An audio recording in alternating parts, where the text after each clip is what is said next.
Hey, you.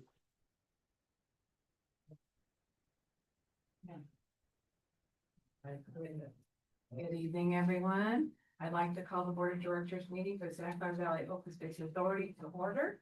It is 6:30 p.m. The call roll? Director Kenneth. Here. Director Matthews. Here. Director Chapman. Here. Director Sutherland. Here. Director Alexander. Here. Director Dominguez. Here. Director Gill.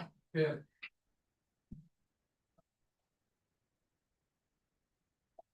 So, members of the public have the opportunity to comment any matter on the agenda. Speakers are limited to 3 minutes. So we have a couple items on new business. First one, I love it when you guys give me all these parcel numbers. I'm just gonna say et cetera. How's that go? Okay, all right. First item of new business, authorize the general manager, natural resource manager to negotiate with the Sapphire Valley Habitat Agency for assessors parcels, et cetera. That work? Okay, and this is Aaron? There is no presentation for this item as is described in the board's packet. Okay, cute, good. All right.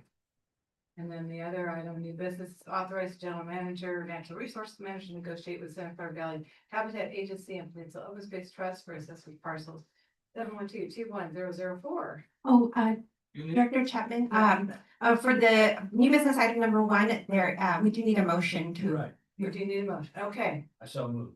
okay, Second. you're seconding, okay.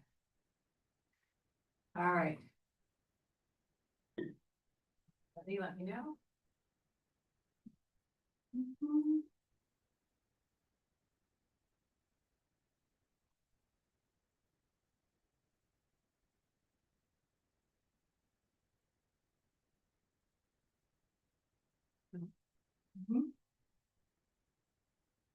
Okay, we'll cut it. Director Kenneth. Yes. Director Matthews. Aye. Director Chapman. Yes. Director Sutherland. Yes. Director Alexander. Yes. Director Dominguez. Yes. Director Gill. I. Okay, that motion passed unanimously. Okay, now let's go on to item 2, which is authorize the general manager, natural resources manager to negotiate with Sapphire Valley Habitat Agency, Peninsula Open Space Trust for assessor parcel 712-21004. Make a motion to approve. I assume there's no presentation on that. Okay. You have a motion and a second? Okay, Director Matthews, second, okay. I'm gonna read your screen. Okay. Mine is it. Okay. All right, so we have a motion by Director Alexander with a second by Director Matthews. Director Kenneth. Yes. Director Matthews. Yes. Director Chapman. Yes. Director Sutherland. Yes. Director Alexander. Yes. Director Dominguez. Yes. Director Gill. Yes, I think you have any screen problem, I didn't see that one. Yeah, Yeah, okay. Some All have. right, that motion passes unanimously. Okay. All right, announcement regarding the items to be discussed in closed session will be made prior to closed session.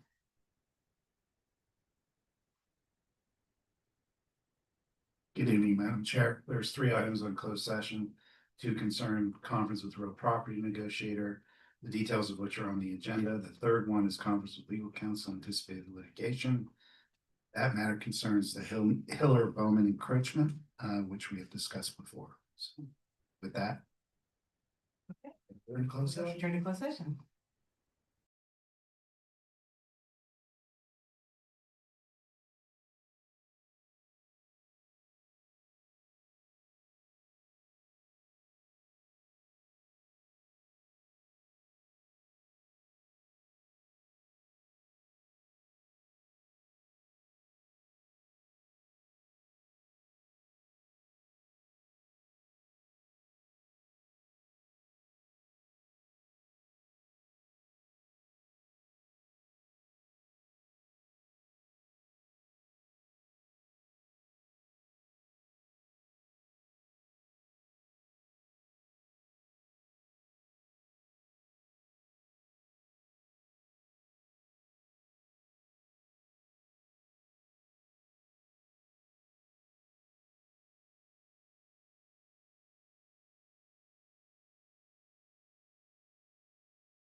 All right, we are back from closed session. Is there a report from closed session? No reports, Madam Chair. All right, so before we go on to the approval of minutes, I have identified we have a special item that Megan is going to present to us. Good evening, directors. Megan Drager, Conservation and Strategic Partnerships Manager. Thank you for allowing this fun interlude here. We had some exciting news that you might recall. The board approved application of a SALT grant back in June. And we found out, it's been 2 weeks ago now, that we were awarded that grant, $14.8 million for a property just north of Gilroy. It's the biggest grant we've ever received as a single grant. So we're very excited about it and wanted to really have a cheesy moment with you here. Oh, Okay, random. we had fun at staff meetings. Wow.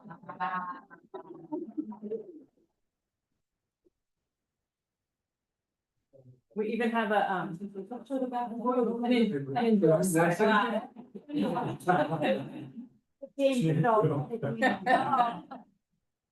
Can you do one more time? Bounce the picture. Can we take a picture like with the board? Yeah, Take please. this with the board? Yeah, okay, we'll come, you wanna do it here? No, if you guys go to them, Okay, we'll go to them.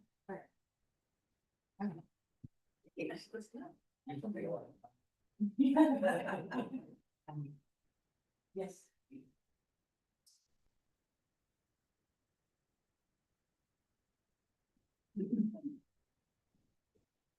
Yeah, get up, because I think, yeah. All right. Oh, my goodness, this is so loud. Okay, Brandon. Oh, yeah. That's it, down a little bit. Short, short, five.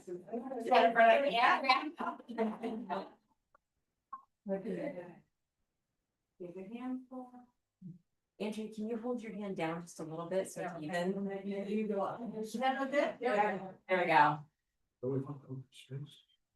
Oh. Just open. Can you come a little bit? Oh, my God.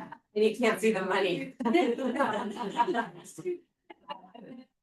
All guys that stand behind it. Oh, there we go. One more. One more. No, I think that's it. Okay. I think they're going to take a picture.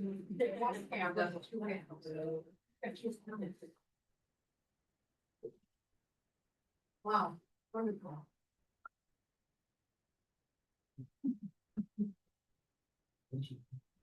Okay, that was fabulous. Thank you for that fun moment of sharing. All right. Now we will move on to public comment. This portion of the meeting is reserved for persons requiring to the board to matter not on the agenda because we're limited to 3 minutes. Do we have any members of the public wishing to address it? Either on Zoom or in person? They're not. Okay, and we will move on to approval of the minutes.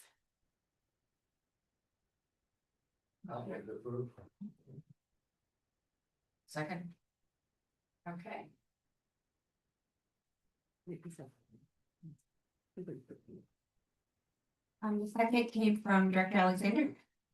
Oh, Director Slocum, thank you. Okay. Director Kenneth, Yes. Director Matthews, Yeah. Director Chapman, Yes. Director Sutherland. Yes. Director Alexander, Yes. Director Dominguez, Yes. Director Gill. Yes. Okay. That motion passes unanimously. Okay, now we're on to the approval of the consent items. I understand Director Sutherland wishes to pull an item. Yes, thank you, Chair Chapman. I wish to pull item C2 on the consent calendar for just a little bit more information.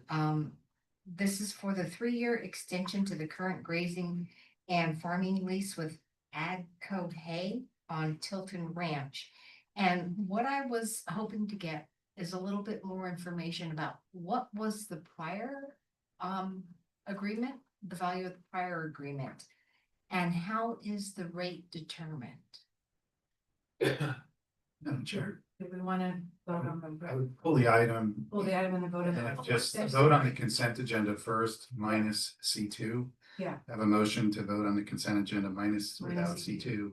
And then just hear C2 right after that vote. And take a separate vote. Correct. I'm sorry. That's okay. Okay. Okay, so I'll entertain a motion on the rest of the consent items other than C2. I'll move to approve. Minus C. Okay, we have a motion from Director Gill. There's a second. I second. And a second by Director Alexander. Director Kenneth, Yes. Director Matthews, Yes. Director Chapman, Yes. Director Sutherland, Yes. Director Alexander, Yes. Director Dominguez, Yes. Director Gill. Yes. Okay, so the approval of consent items minus C2 has been approved unanimously. Okay, now let's hear. Thank you. Presentation, or there are no presentation, just answer some questions on C2. Thank you. Do I need to restate them or are we? Well, I would just have staff answer your questions Okay. and then have a discussion about it, and then the board take a separate vote on that. Okay, thank you. Hello, Alexandra McCoy here. So just for some background context, so the Tilton Ranch complex, as it's commonly referred to, is about 60 acres. It contains about 5 acres that are developed with residential structures, and then it has another around 54 acres that have 5 dry hay pastures, a couple barns, and some cattle corrals. Originally or historically, this parcel was part of the larger Tilton Ranch that included the Bear Branch and on one side, and then now it's called the Tilton Ranch on the other. And all in all, this kind of served as the base of operations. When we acquired the property, this same leasee was grazing all those all those areas, and this is where he's able to bring the cattle when they're sick, injured, or when they're calving. And so we've had our first lease with them since 2021. How we determine our lease rates is based off of a kind of a publication. So it's a California chapter of American Society of Farm Managers and Rural Appraisers. And so since around 2018, what they have said for Santa Clara County is that the range per acre on a per acre basis is around $15 to $30 per acre. And so given the kind of value of the site, we do it on the upper end of that range. And so we aim for $30, but to make it kind of a flat number, because at this 1,600, which is what we charge annually, it would be about $29, but that was kind of a rounding situation. And so what we charge on a per acre basis is around $29, and that does remain unchanged. And we're simply, in this case, just extending it for another 3 years. And how many years have they been? So it sounds like they're paying $1,600 a year and have been for a while. Okay. Yeah, they've been paying $1,600 to us annually since around, I believe it was November 2021. Okay, thank you. Thank you for that background. So it means just to renew that lease without any increment, right? Correct, yeah, the most recent one of these reports did not show any increase in their estimated cost, and that's really what we gauge a lot of these leases on. So we did not decide to increase it any further, and the existing lease would have expired December 31st of this year, and so we're deciding to extend it for another 3 years. In the future, we intend to initiate planning on the site to do kind of long-term vision, but we think that that will take a few years, and so we decided to gauge that about 3 years might be an appropriate time to give the rancher that we have a long-term relationship with enough time to be able to utilize the property while we have enough time to complete that planning, and we'll be able to do a reassessment in, that kind of 2028 timeframe. Of course. Okay. Is there a motion to approve item C2? I would like to move to approve. Okay, so we have a motion from Director Sutherland to approve a 3-year extension to the current grazing and farming lease. I'll second that.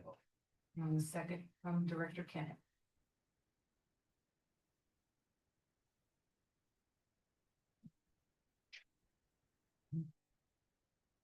Director Kenneth, Yes. Director Matthews, Yes. Director Chapman. Yes. Director Sutherland, Yes. Director Alexander, Yes. Director Dominguez, Yes. Director Gill. Yes. Okay. This is a day of technical difficulties. Okay, so that item passes unanimously. All right. Hey, can you hear me better? Yeah, okay. All right. Let's move on to new business, which is public hearing. So we're going to, we don't need a motion to open a public hearing, do we? No. No, I think there's gonna be first a staff presentation, Okay. and then you'll open the public hearing, take any public testimony, then And close the public hearing.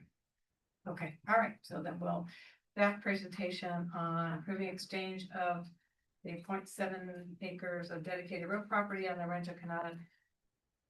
Yeah, get used to the screen. I have to read it from here. Canada del Oro owned by Open Space Authority. Okay.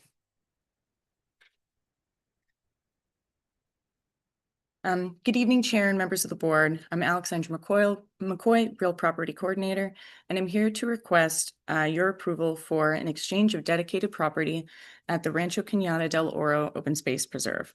I'll briefly summarize the situation, how this satisfies our Enabling Act requirements, and request your approval.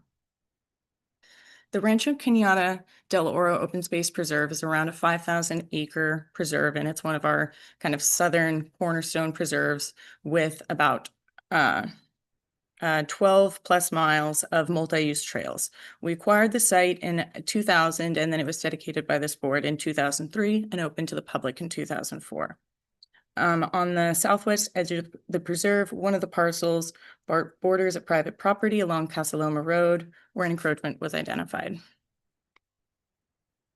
Our Enabling Act allows for the dedication of property to maximize its long-term protection and use as open space. Specifically, it does not allow for the sale of dedicated property without a voter approval on a ballot measure, but it does allow for the exchange of dedicated space property when two findings are met. First, that the property they receive is of equal or greater value, and second, that it is necessary for open space purposes. The encroachment consists of several residential structures, including a primary residence and 3 other ones. And the residence can be seen in the left-hand side and the 3 other structures on the right. On the left-hand side, you're also able to see a kind of network of stone retaining walls that exist throughout the property, as well as along that line 1 of the Llagas Creek. The structures themselves were constructed between 1890 and 1917, according to information provided by the owner. And staff has negotiated a proposed property exchange that adjusts the boundaries so that the structures would no longer be on the authority's property, and the authority gains extra acres in addition to restoration opportunities. This slide shows a survey of the parcels and structures with the authority lands generally towards the upper right and the other privately owned lands towards the bottom left. The proposed exchange involves the authority acquiring 1.06 acres of the private property in exchange for the 0.71 acres seen in red, resulting in a net gain of 0.35 acres for the preserve. These transfers would require a lot line adjustment, and the private property owners would be responsible for all costs and fees to effectuate the property exchange. This slide has another view of the parcels, but also shows some of the natural resources and structures, as well as Casaloma Road itself. As previously described, the requirements of the exchange of dedicated land pertain to the value which must be equal or greater, and then it must be necessary for open space purposes. In terms of value, the properties are adjacent and the land values are equal on a per acre basis. Since the authority would gain 0.35 acres with this exchange, the exchange parcel is of greater value overall. In terms of open space purposes, the authority would receive a parcel that includes all of Llagas Creek up to the stone wall, including portions of Casaloma Road, and the parcel is forested with oak woodland and riparian vegetation. The exchange parcel would allow for the protection of an additional 422 feet of Llagas Creek, offering opportunities for restoration and additional control over Casaloma Road necessary for the authority operation of the preserve itself. For these reasons, staff finds the exchanged parcel to be necessary for open space. This is a view of Yagas Creek looking north towards the Rancho Cañada del Oro Preserve, where you can see Yagas Creek and the stone wall on the left. And so the exchange parcel that we would receive would include all of the center line of Yagas Creek up until the stone wall and then past the right bank where you have riparian vegetation leading up a steep hill into oak woodland. To summarize, staff recommends that the board make the following findings: that the property to be exchanged with the authority's property is of equal or greater value, and that the property to be exchanged with the authority's property is necessary for open space purposes. Staff further recommends that the board approve the exchange of dedicated real property on Rancho Cañada del Oro Preserve to address encroachment contingent upon execution of an agreement detailing the exchange terms. In closing, the exchange resolves a longstanding encroachment, strengthens our boundary integrity, and upholds the intent of our Enabling Act principles of protecting open space values. Thank you, and I'm happy to answer any questions. Any questions? Not a long discussion, but when the buildings were built there and you decided this is open space, did anybody say, wait a minute, they're housing on this land that we want to make open space? Open the public hearing. Oh, I'm sorry, I thought that's what that was just. No, it was whether the board had any The board questions. had- Oh, I'm So we're sorry, gonna open up for. public I comment. apologize. No, don't worry. We're gonna get you in 30 seconds. All right, no, I see no comments from the board. Okay, thank you so much for the presentation. Okay, at this point, I'd like to open up the public hearing, which talks about the approval and exchange of 0.10 acres of dedicated real property on the Rancho Cañada del Oro owned by the Open Space Authority in exchange for 1.6 acres of undeveloped land owned by Mary Elizabeth Bowman. Successor trustee, the Robert Bowman, Nancy Bowman Revocable Trust, and William and Mary Hiller. Okay, Oh, John, invite you to come up and you have 3 minutes. Sure. yes. It was just a question. You're exchanging one property for another, I understand, because there are houses on it. Before this even became an issue, when you had, this is open space property, did you not know there were, buildings on your property that would require you to do this? Did somebody figure out where the property lines were or not look to see there were buildings there? So I'm just curious. Oh, John Reynolds. You don't. That's my question. Okay. You can answer if you want, or okay. or someone can answer. I'm happy to answer the question, Madam Chair. Thank you. So this property was purchased by the city of San Jose and the Peninsula Open Space Trust. The Open Space Authority wound up being the recipient of this property. Property is very large. Alex, how big is Rancho Cañada del Oro? 5,000 acres. Just 5,000. So it was, and this is a very tiny, tiny little piece. And as you can imagine, when an exchange of a large property like that happens, no one is going out and surveying every little. So they missed it. It's just missed. Okay. And the house was there for a very long time, even prior to us purchasing it. The house was there since, I think, the 1930s. Were people living there? People were living there, yes. Oh, So, that kind of concerns me as a public citizen that, if it was just an empty house and you go, nobody lives there, we don't know about it, but that somebody's living there and you do this large property exchange and you go, oops. So, well, again, the encroachment was built by the owners of the home. It wasn't, they had encroached on the property that the Oh, Open okay. Space Authority had acquired. It's not as if the Open Space Authority acquired property that was owned by a homeowner and just took it over. It was, okay. you see, the homeowner had accidentally, and The homeowner candidly, a century ago, people built properties and fences and they cross boundaries all the time. So it was just a mistake by the original builders of the on that property. And then you're trying to work out something so We're that they trying to don't work- have to move their building. Correct. Well, that's good then. Okay, I approve of that. Thank you. Well, I may add too, the pictures don't show, but there's a lot of vertical deviation on these properties. That part of what we're taking is quite steep. Thank you. That answers my question. Thank you for your public comment. Appreciate that, your patience. Learning the process. It's the first time I've had the meeting, so I'm learning. Well, continue to come. Pardon, Mr. Roberts. Yeah, yeah. We welcome public comment.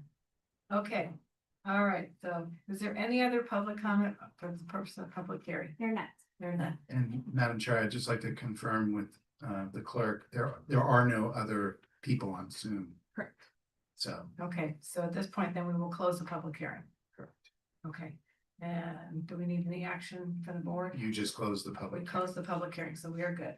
Yes. Thank you, sir. Okay, all right. The next item. Now you vote, you close the Now we public hearing, vote, now you okay. vote on the exchange. Yeah, that's right, okay. It requires a 4/5 vote by your board in order to Correct, approve correct. the conditions. Okay, now we entertain a motion to approve the exchange. Move to approve the motion. I'll do second. Just want me to read the whole thing out. Okay. All right, so we have a motion from Director Kennett with a second by Director Gill to approve the exchange of 0.710 acres of dedicated road property in Rancho Canada del Oro, owned by the Open Space Authority in exchange for 1.06 acres of undeveloped land owned by Mary Elizabeth Bowman, successor trustee of the Robert Bowman and Nancy Bowman Revocable Trust, and Mary Hiller. Got it. Director Kenneth, Yes. Director Matthews, Yes? Director Chapman, Yes. Director Sutherland, Yes. Director Alexander, Yes. Director Dominguez, Yes. Director Gill. Yes. Okay, that motion passes unanimously. All right, now we move on to. Yes. Okay, now we will receive a presentation on the Open Space Authority Agricultural Strategic Plan Kickoff.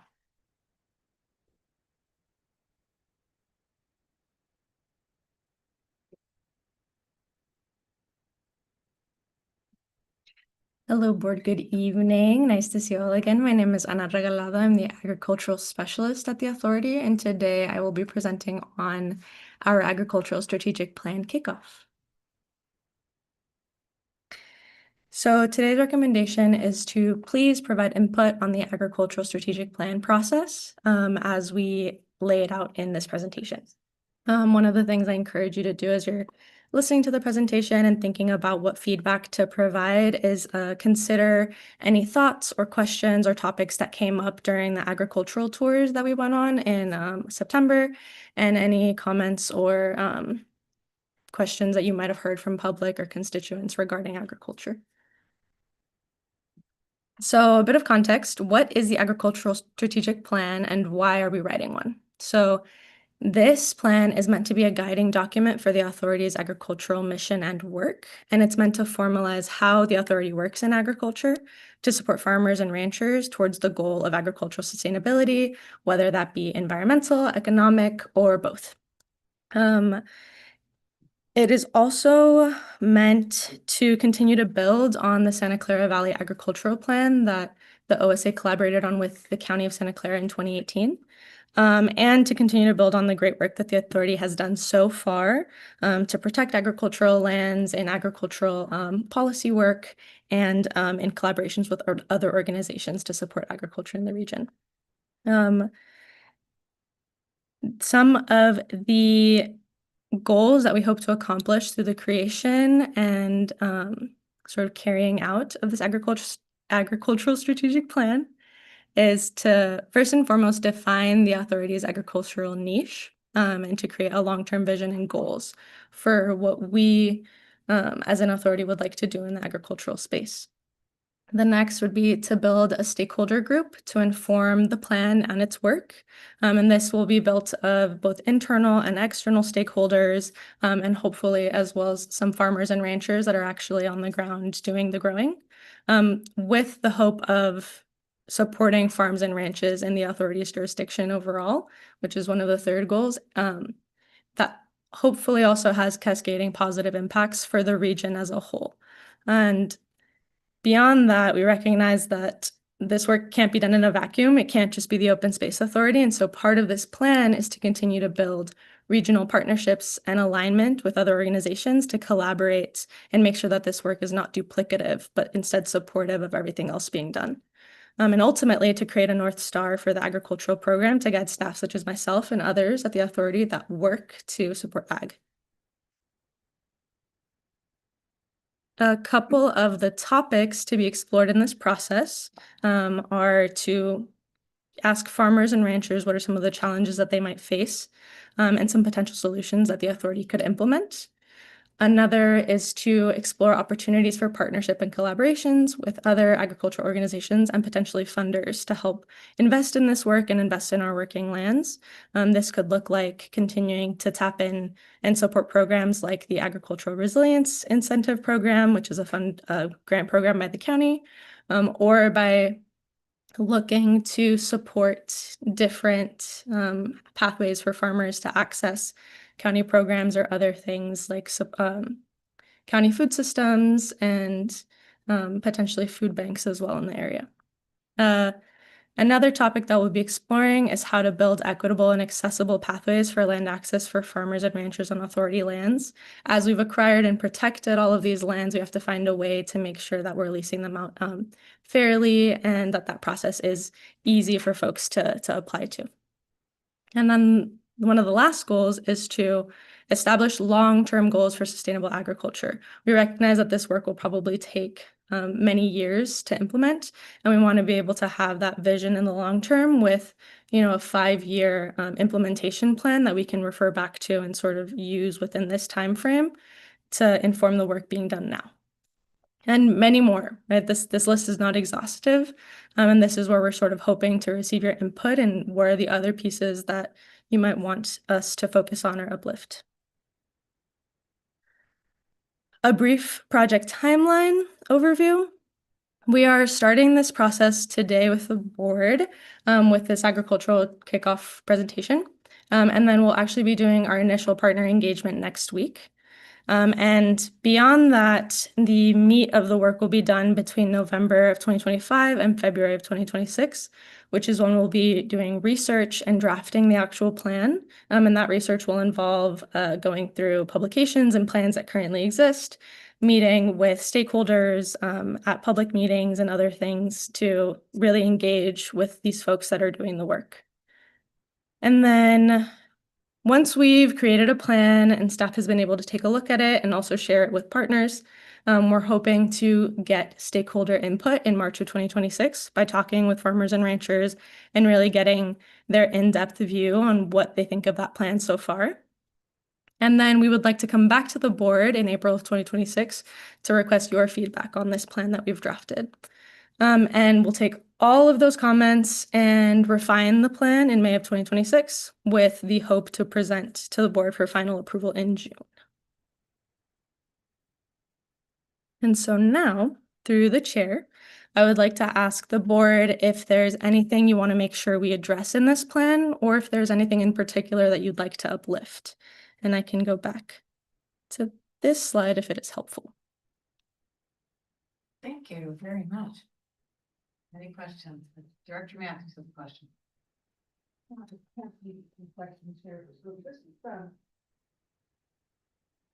Oh, I'm sorry.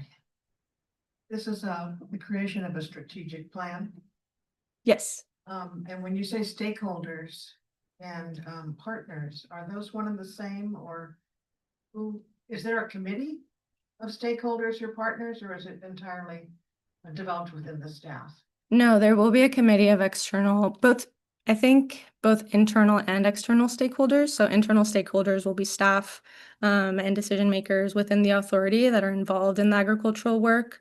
That would be folks on the field team, folks like myself, and others, folks from real property that are involved in sort of the day-to-day work that the authority will be carrying out. But also external stakeholders such as folks from the UC Cooperative Extension Office at the county, other organizations in the area, and maybe even regionally. So there's a few organizations that we've invited to be a part of this initial meeting, folks from Kitchen Table Advisors. There are folks from Sustainable Agriculture Education, SAGE. We're also working with an advisor from SAGE to come in and sort of help guide this work. And we want to do that because we feel like it's important to make sure that we're aware of and informed by the work that is already going on, and trying to fill the gaps that might exist where we think the authority could shine.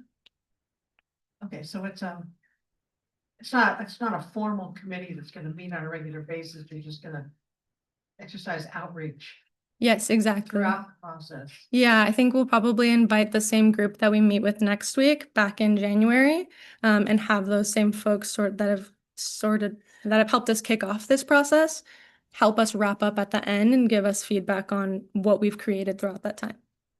And I understand the goals that you stated, but a strategic plan is usually followed by an action plan. Yes. So what kind of actions, I mean, do you anticipate there being legislation, incentives, regulation? I mean, are there going to be very specific actions that might follow the strategic plan? So one of the hopes of this process is to not only create that long-term vision, but to create really like a 5-year implementation plan or 5-year objectives within this strategic plan to help inform the work for the next 5 years. And then hopefully at the end of that, to have another small reconvening on, how much progress have we made compared to the initial goals that we set? It probably won't be a separate document. It will probably be a part of the strategic plan, because it is meant to be a bit dynamic over time as, conditions change, as the authority's work continues to sort of take place, to continue to be informed by that. It sounds like it's gonna be a guide for how the Open Space Authority will conduct itself, how we will meet our goals from more of an internal point of view rather than trying to go external so much. Okay, thank you. It sounds like it's gonna be a very exciting plan. Thank you. Okay, let me ask a quick question. Yes. Since we have the goals you already mentioned on this screen, under that each goal, did you think about any kind of attributes or task, how you can achieve those? There is any planning or still in research mode? So there is, as part of this process, we've also drafted up a project charter. And in that charter, it goes beyond these high-level goals and starts to lay out some more specific objectives. And staff drafted that up, and that was really meant to be this internal document to sort of guide the planning and implement, sort of carrying out of this project of the creation of the plan. So we have thought of those objectives. But part of the plan itself, the purpose of the plan is to come up with those longer term concrete actions that we want to take as an agency, as an authority, to continue to do this work. So each actually each goal has any kind of milestone, There monitors or any timelines? We will most likely be creating milestones and criteria to measure against that as part of the plan as well. Thank you. I have a question. Yeah, there. And then for the presentation, I have 2 questions around building the stakeholder. Do you foresee maintaining the collective group together after you've done your research and you provide the strategic plan? Is this like part of the process that that OSA becomes the convener of all these partners? Yeah, I think that is a great question, and something that exactly the feedback that I'm hoping to get out of this meeting is, what are the other pieces that you think we should continue to uplift? We have had very small conversations about what would it look like to convene this group in the future, but as we're just beginning this process, we haven't solidified yet what exactly that would look like. I anticipate that, I myself am part of various different groups that sort of entertain this work, whether that's the Food System Alliance, the South Bay Food Justice Initiative. And so a lot of those groups tend to have the same partners and stakeholders involved in them. So whether we decide to create another one or continue to participate and be active contributors in those groups will be a conversation that we'll probably have throughout this planning process. That's great, thank you. Yeah. And part of doing your research of the different types of partners that you could connect with, are you also tapping into our grantees through our grant program that potentially are also kind of associated with this work? Yeah, I think it would be great to include current farming tenants that we might have, but also potentially to reach out to grant partners that work in the agricultural space. One of the things that we probably are considering, our jurisdiction is so large, and agriculture looks very different in the urban parts than it does in the rural parts. And so trying to address how we might support agriculture in both regions and reach out to folks in both regions is something that we'll explore as well. Great, thank you. Yeah. Thank you.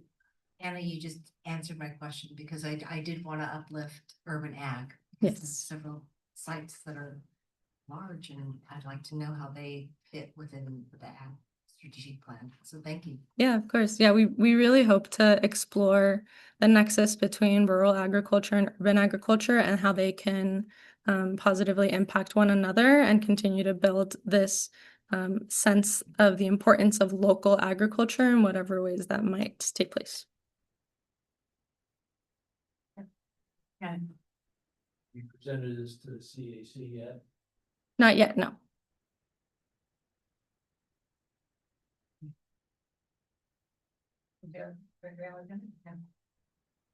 Thank you for this. I was gonna say, my question is, at what point will this be a public facing process? That's a great question. I think that so far, this is really meant to be a project that guides our work internally, but there are aspects of this that we've explored throughout the creation of the project charter to, call out what pieces of this will end up on our website, how can we use these goals to sort of communicate what are our objectives, how are we working in the space. And so part of the project charter and the project overall also uplifts working with our communications team and others to sort of dictate what pieces of this will be external facing so that we make sure to share that information with the community and our stakeholders and other farmers in the region as well. Okay, thank you. I say it because there's kind of method to my madness. Because too often we hear that agriculture isn't viable. So the product that you're going to produce is going to be the flip side of this. And so I think it's going to be very important to make sure that this is amplified when it's appropriate. So that we can say, we've done X number of outreach, we've talked to X number of people and encouraged X number of stakeholders, and we find agriculture is viable, right? And then that is a public facing document or production or however you want to do that. That can prescribe that right now, but I'm just saying that would be important because again, we hear that several times. So I'm very excited that you're doing this. I think that this is really, really needed. I think there'll be a lot to learn from having, say ranchers talk to growers, talk to people that are doing the urban agriculture, because I think we all, probably see our common goal of trying to, produce local food, but we do it differently and we have different problems that we have to face. And different challenges. So this is very exciting. Thank you. I really appreciate this and the kicking up. Happy to get it going. Yeah, thank you. Can you just show the next slide? Let me look at that.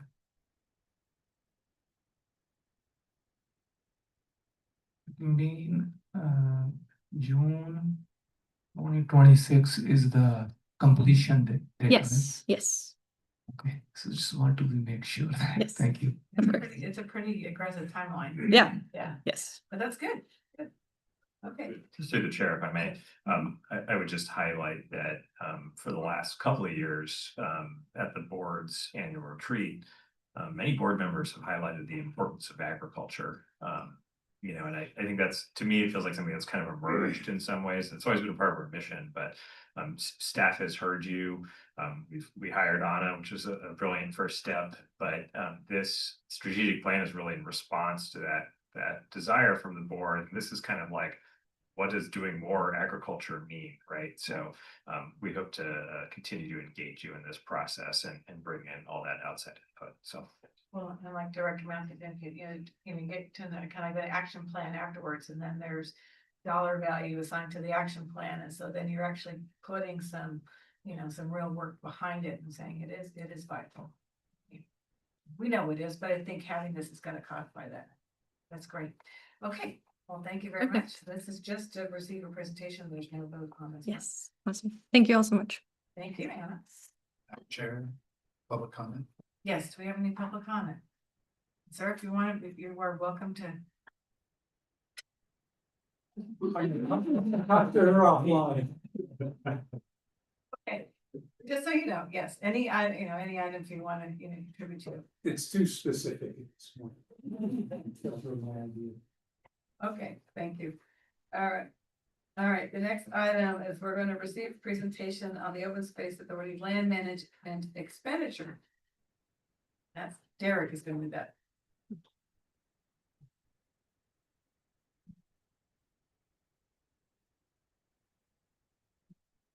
Good evening, directors. Derek Newman, Field Operations Manager here at the Open Space Authority.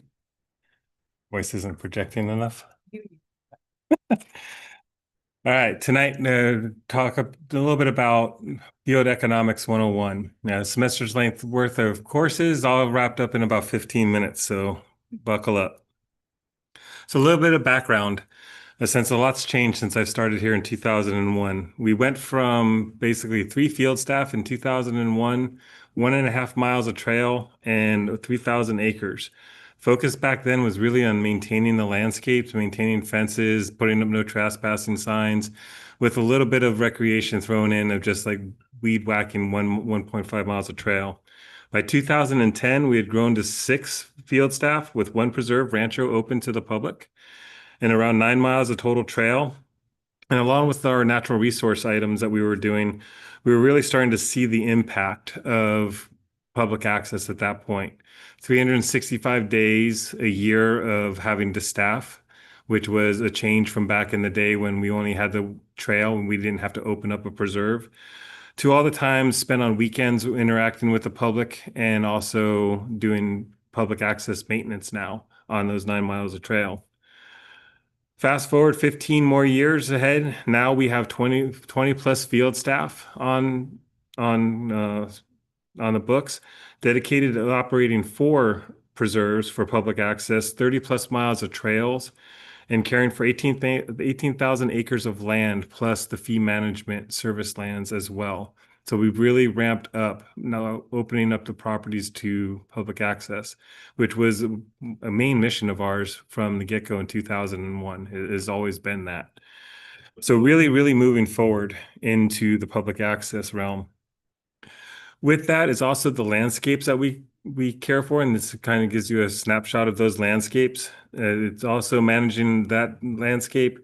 Each type of vegetation has its own unique requirements for managing, which also impacts how much money it costs per acre. The old way of looking at it was always one item of 2,000 acres, you need 1 field staff. It's a lot more nuanced than that. That is one simple way of looking at it. What we've done here is tried to break that down into something a lot more digestible. Protect, restore, and steward, kind of the 3 pillars for the field. Acquisition starts it all with protecting the landscape. Natural resources now comes in to help us restore it and give us clues and direction on how to eventually steward it. And that's a really key component of it. The steward part falls primarily on the field department with a heavy lift from natural resources. Our goal is to have well-maintained preserves and trails, staging areas that welcome our visitors and showcase the care we put into stewarding their amenities. Covering the role of ranger, staff are present throughout the weekends to help visitors as needed. A key distinction in the cost to run our preserves. Unlike other agencies, the OSA does not have park law enforcement. So whereas in other agencies, you might see a budget that has land management, it is just literally taking care of trails and usually helping the natural resource departments in those entities. A large chunk of money is also in a different direction of called park law enforcement, park rangers. East Bay Regional Parks actually has a park department, park police department. So when we're looking at our numbers, it's one key element to remember is that we are servicing almost 3 different departments with the Open Space Authority, the generalist. A little bit of the kind of direction that our staff takes out there, from helping in firefighting efforts. Usually it's helping direct responding units on how to do it, evacuating preserves. Today was a prime example. There was no ulterior motive of having a fire start in Allen Rock Park, but there was one out there today, and staff responds out. They help to evacuate our preserve, go down, and then help with the park rangers in helping people get out of Alum Rock Park, as well as help responding San Jose fire units to find the best locations to be able to fight the fire. To maintaining the public access trails, to grazing improvements, and you name it, our field staff are doing it out there as well. So now, kind of the meat of of what we're going to be talking about tonight. How do we determine what goes into and how much does it cost for operating our preserves? And in this one here, it really comes down to looking at everything that we do, and it comes to direct costs, indirect costs, and then multi-year costs. The direct costs, it's about staff time spent opening and closing the preserves, maintaining the trails and roads, repairing and installing fences, invasive plant removal, and many other items. And the list really does go on. The key takeaway from all of this is that it is really about capturing the direct on the ground work that is happening on our preserves. That is captured in the direct cost. It's driving to and from the work sites.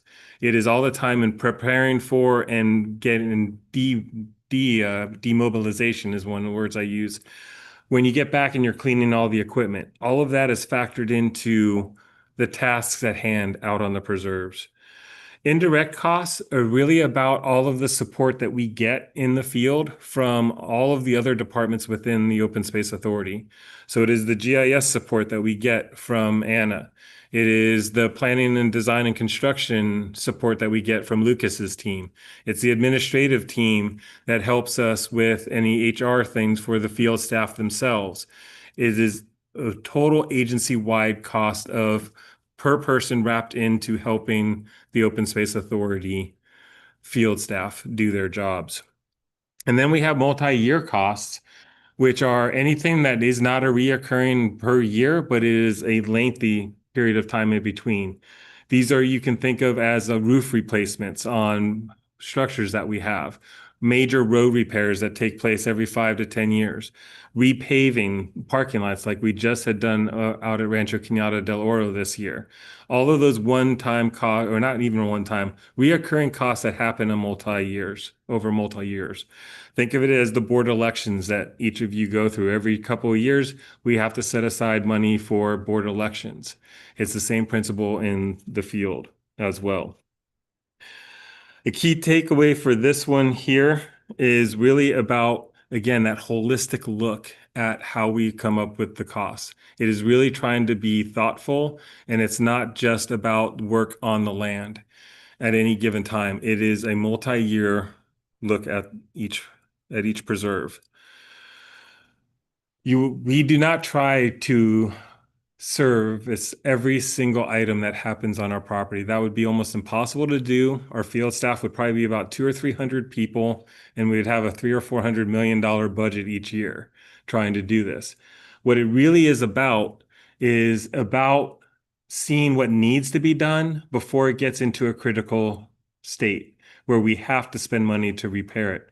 Repairing something, maintaining it before it gets to that repair mode is a lot less expensive. So it's prioritizing that work that we're doing. It's prioritizing what we have to do out there to maintain the buildings, maintain the roads, maintain the trails, and maintain all the other infrastructure that we have, and putting money into each one of those. And it's wrapping that into the annual work plan that we would create for this.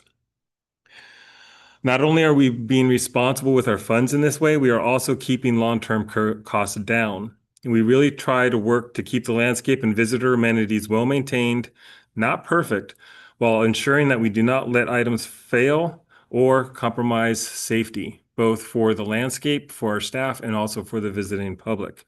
So really, deferred maintenance is a part, and it's always going to be there, but it is something that we are actively managing to try and reduce our costs long-term by ensuring that this stuff gets done in a timely manner.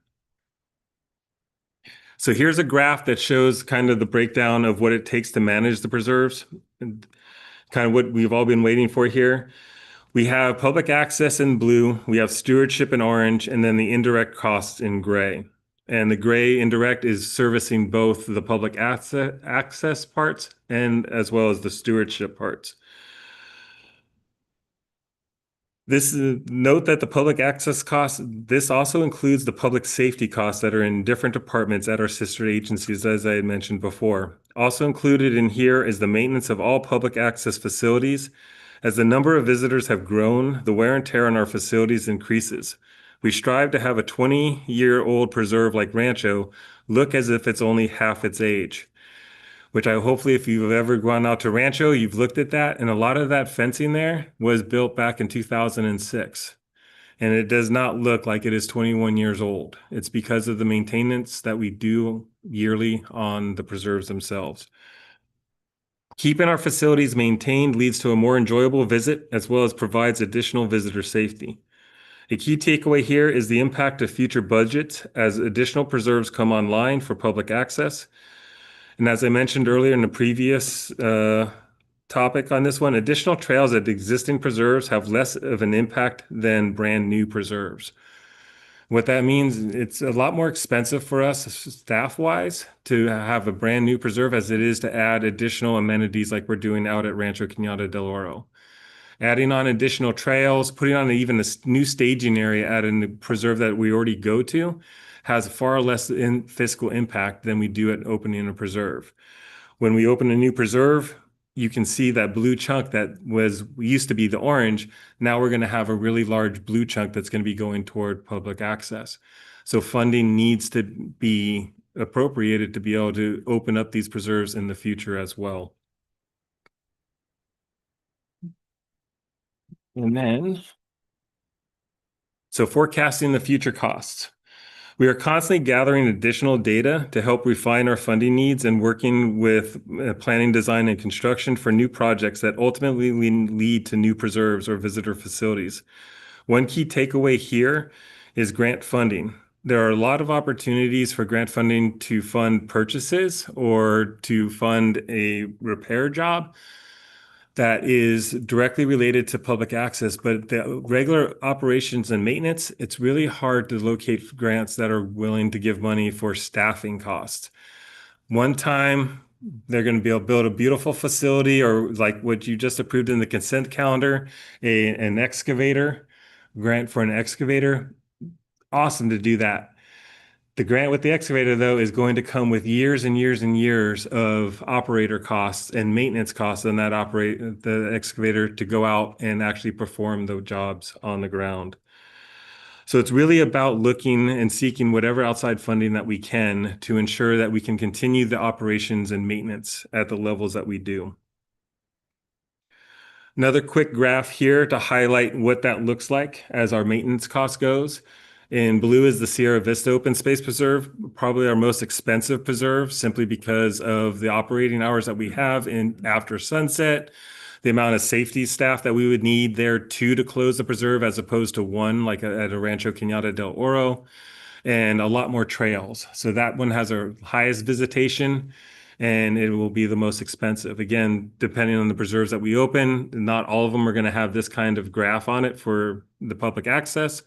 But I wanted to highlight one of our most expensive ones just to show what long-term costs look like.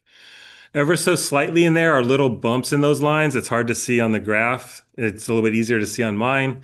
But those little bumps are those one-time costs like rebuilding a bridge or rebuilding a road or re-roofing a property.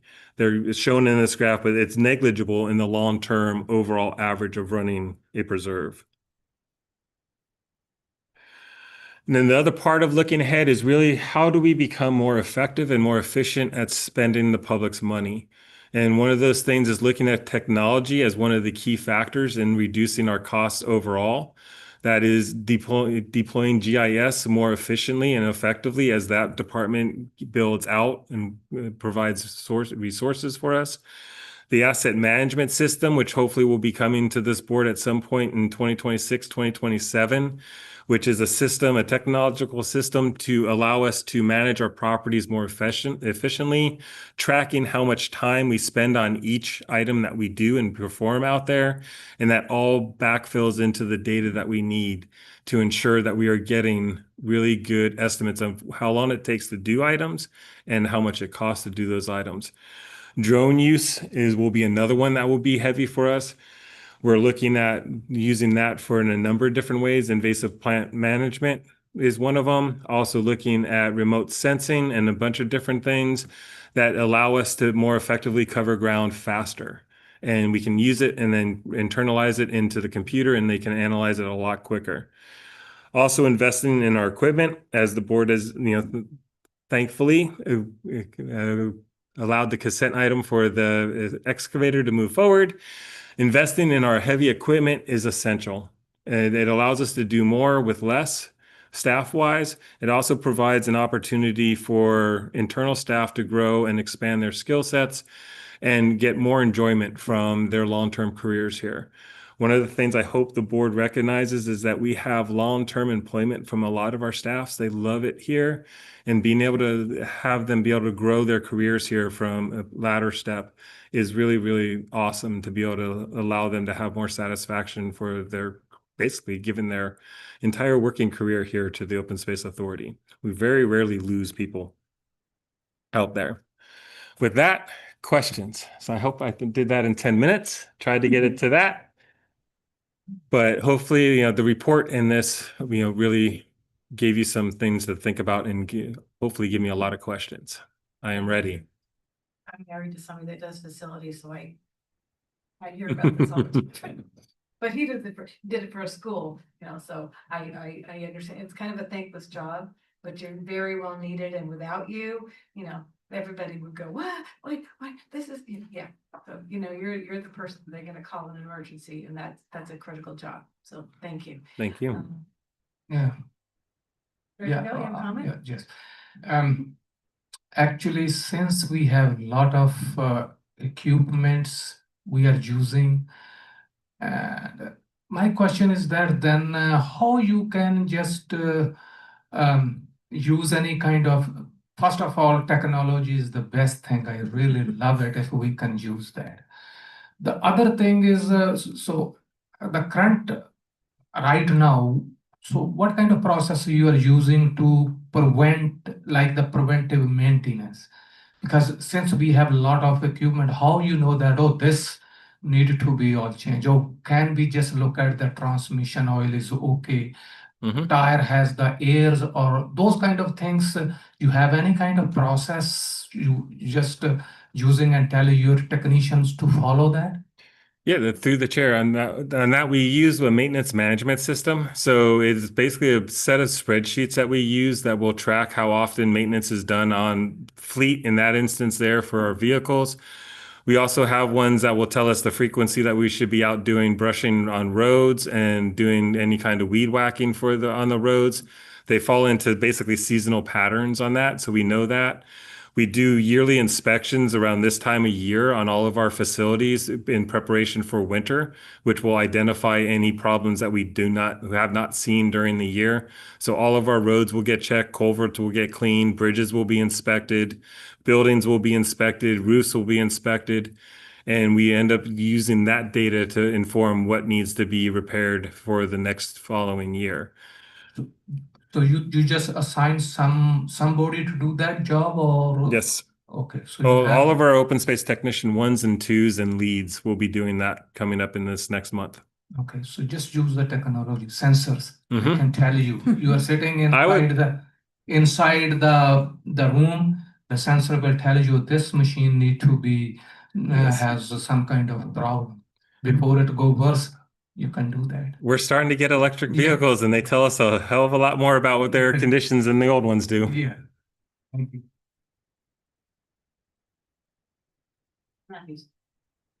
Yeah, very good report, very thorough. Always helps to have a good explanation while we're looking at the slides. I think you've answered my main question, and what jumped out at me was that Sierra Vista was projected to be much more costly even though I don't think it's a size thing, it's, has to do with access. No, Has to you do hit with that. Hours that it's open. Yeah, you hit that right on the head. And the old adage of 2,000 acres per person, you throw that out the door. It really is about what assets that property has and how it's being used for the public access. In this instance here, Sierra Vista is open from 7 a.m. to half an hour after sunset. And that half an hour after sunset is where a lot of the more expense comes for Sierra Vista, because it is 2 staff people up there to manage the traffic flow in and out of the preserve. Cost is staffing. It's usually staffing, and it's also the wear and tear on the property itself. In this instance, Sierra Vista sees almost 500,000 people a year coming through there, which is far greater than the 200,000 people that go to Coyote Valley. And that 500,000, unfortunately, as Andres will often tell me, only about half of them actually get out more than half a mile on the trail. So it's really condensed use right there at the staging area, Aquila and Kestrel trails. So there's a lot of maintenance that goes on in those areas. Observatory. Mm-hmm. Los Angeles Griffith Observatory is like our Sierra Vista. Absolutely. The view is so spectacular. Good job. Mm-hmm. Point to Director Matthews is curious. I know that you've mentioned in the past that you've had a partnership with the county, specifically with having access to Alum Rock Park. Did you see cost reductions during that time that you had that partnership? When we had the site facilities over at Alum Rock Park, we did see a reduction in the amount of spent time going to and from the properties, as well as fleet reduction costs as well. So there was some, and it is really about having a location that is close to our preserves. Right now, after COVID, we collapsed back to 33 Las Colinas, so those costs have gone up again.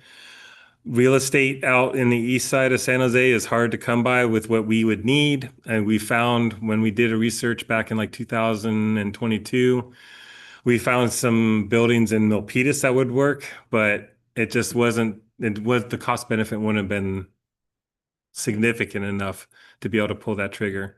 We're always looking for property that has a nice big barn on it like Tilton, right in the foothills of San Jose that we would love to purchase. Is there a discussion of potentially bringing back that partnership with the county? Not at this moment. No, it was with the city of San Jose, down in Rock Park. We haven't had that discussion. One of the driving factors of that was that some of their maintenance workers wanted the facility back to hold their maintenance items and that type of stuff. So it's something we could reapproach again in the future. But at this point, we're not looking at that. Hi, I just wanted to tell you how much I appreciate, well, first your presentation, but also the OSA's land management policies and the visibility. I hike a lot, and every weekend I'm in some park or preserve, and the OSA has much more visibility than most other parks that I go to. And there are people in the parking lots to answer your questions. I see people out working on the trail. And another, I think, side effect of that is in a lot of parks, I'm dismayed to find, pathways that are just created that aren't real trails, and a lot of them by bikes. And some places they're just crisscrossed with all these new trails. And I don't see that in the OSA. And I think that's part of what you were talking about, that you deal with things before they become a problem. And so I just want to say kudos. Thank you very much. Yeah. Thank you, Derek. This is a great presentation. I wanted to mention the Corps, the San Jose Conservation, Mm-hmm. Corps, because it seems like I've been reading that they are they doing job training on our property also? You seem to be using them. Yes, and one of the grants that we just filled out for the excavator also calls out using the San Jose Conservation Corps as part of that grant process. We've used them on building trail. We've used them on maintenance. They are excellent at helping us remove old tires that are on our properties as well. So we continue to use them, and we try to use them every year on various different projects. We love working with them. You're just such a great organization, so it just makes me feel really good to see that partnership. Yep. And then what is the impact of working in areas that are closer to the urban areas to do the work you're doing? Is it the same? Do you do it the same way? Do you have to take more care, or is it more expensive? So that is an excellent question. It depends. Like everything else in this presentation, it depends on where and how the preserves are going to get used. A preserve like Sierra Vista that would be down lower to the city of San Jose would be a far different management technique than one that would be located out at Coyote Valley, even though they would be close to like Morgan Hills Urban Center. We would anticipate that the San Jose one would see a lot more use from the residents in that area, and therefore we would expect that we would have more maintenance costs at that. While a preserve such as El Toro will still see an increase in costs, and it may rival Sierra Vista's currently as far as maintenance cost goes, even though it might only be 4 miles of trail total when we're done with it, just simply because of that urban interface. We would be expecting to clean the bathrooms more regularly. We would be expecting there would be more trash pickup than we would have at our other preserves. It would be one that we would have trash cans at again, simply because of how close to an urban area it is, and we don't want it to look like it's, overrun by trash. And we would have more patrols. And while the city of Morgan Hill in this instance would help us out with some of these costs, I would still anticipate an El Toro preserve to be somewhere really close to Sierra Vista's operating costs. So it really is more of an art. Yes. To determine costs. Yeah, there's a lot to take into consideration. Thank you. Mm-hmm. Thank you, Derek. Thank you, Derek, for a great presentation. And I appreciate your skill set. There are not many people like you. Thank you very much. Okay, do we have any public comment? Either Zoom or in person? Come on up. And just state your name for the record. John Reynolds. And this is not for my personal situation with you, but do you guys have a viable and active volunteer, say for doing trail work? I know at Marshall Cottle Park, where I volunteer, sometimes they have volunteers that will come out and help the staff. Or is that not possible? I don't know. Through the chair, yes, we do. We've actually created an arm of our volunteer service called Trail Masters, and they are dedicated to helping us maintain, and they're really effective at what they do. We give them enhanced trainings for taking care of our trails, and they go out with staff regularly. We just this year hired a staff person that works directly with them to keep building on their knowledge that they have. Yeah, Marshall Cottle Park, which is a county/state park, they have the same kind of program. So that's good. Thank you. Any other public comment? Okay, thank you so much. All right, now we're on to receiving a presentation on the Coyote Valley Conservation Area Master Plan update, or CV Camp. Good evening, directors. Nick Perry, Long Range Planning Manager, Coyote Valley Project Director. We are currently in a exciting, long-awaited, and fun part of the Coyote Valley Conservation Areas Master Plan, or CV Camp for short. And I'm here tonight, along with Aaron Hebert, to give you all an update on what's going on with the project right now, and give you a little bit of a preview of the work that's happening today, and to hear your thoughts about some of the work that's coming up. So in that spirit, tonight's presentation, I'll give a brief project background. I'll be joined by Aaron to do a work in progress preview. And then we hope to have a discussion with you where we invite you to share some thoughts about the things we'll be investigating through the conceptual design process for CV Camp. So 2 questions that we invite the board to consider as we go through this presentation, and we'll come back to at the end. What aspects of CV Camp are you personally most excited about? And are there project ideas, or is there a project idea you're especially interested in seeing explored in the conceptual alternatives that we're currently developing? So more on those in a few minutes. So quickly, some project background, and I'll go through these pretty fast since I think you're all pretty familiar, but for the sake of guests and others, I will share them.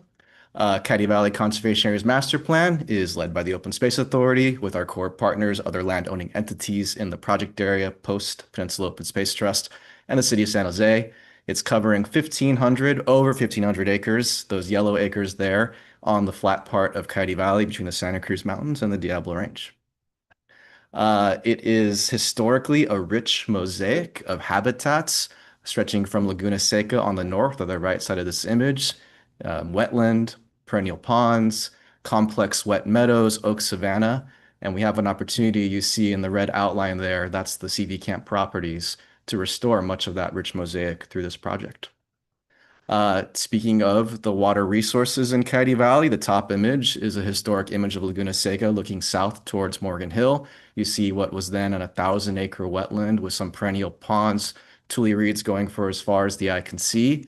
You see in the middle the 1917 reclamation, as they called it, efforts that maybe you've heard Rachel talk about in the past, and some of the work we're trying to undo from that period.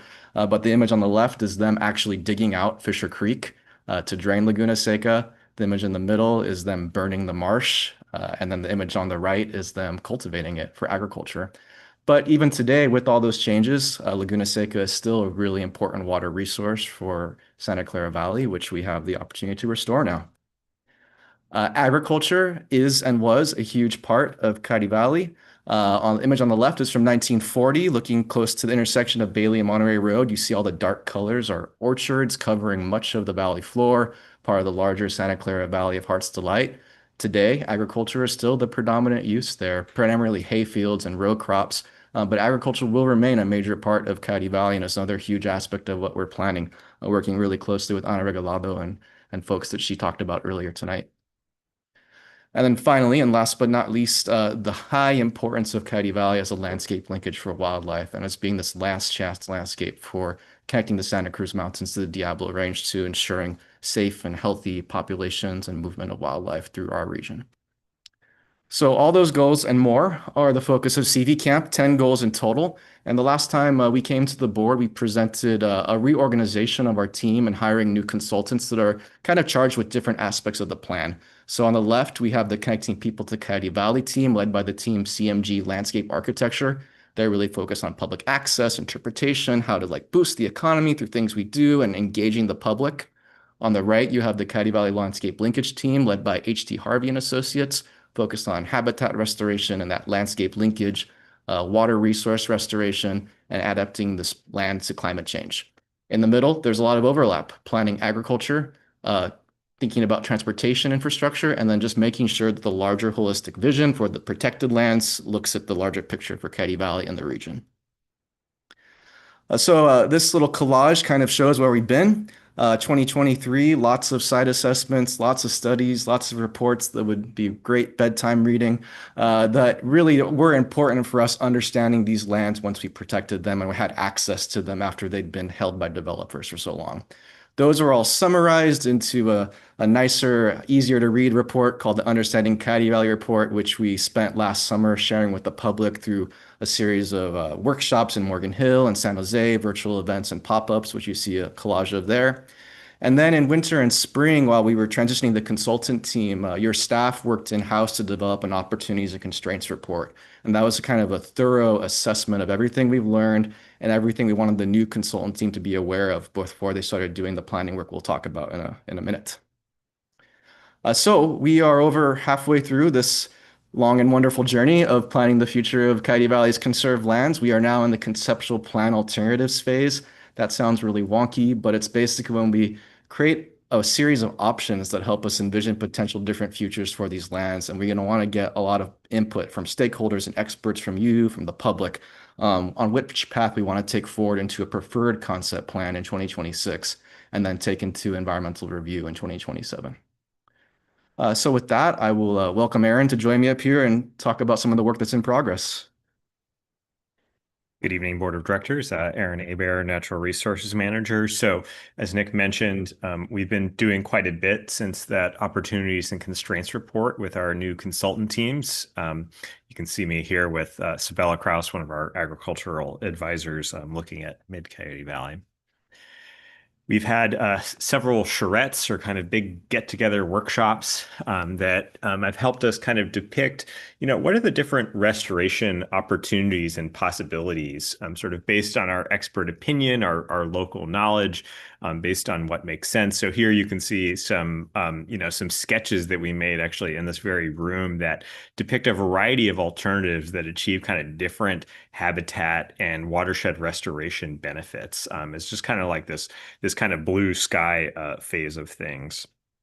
And, as you know, on this landscape, this is Laguna Seca looking south during sort of the peak of a storm event a couple of years ago that it still floods, not quite in the way it used to, like Nick showed in those original photos where it was, an 1,000-acre wetland. But here we have, maybe 400 acres or something like that during the peak of it. For the most part, it's about 100 acres sort of in a more normal year. So you can tell we're sort of scaling down from its historical ecology. But the challenge that you kind of see in those drawings is like, how do we renaturalize it? What's the best way to get a lot of those functions, a lot of those habitats that we used to have?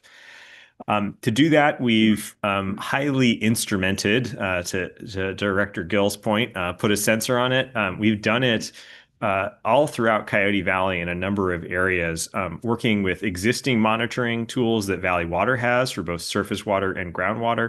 And then we've also instrumented several groundwater wells and several surface water locations along stream corridors, and all in order to really, really understand this hydrology.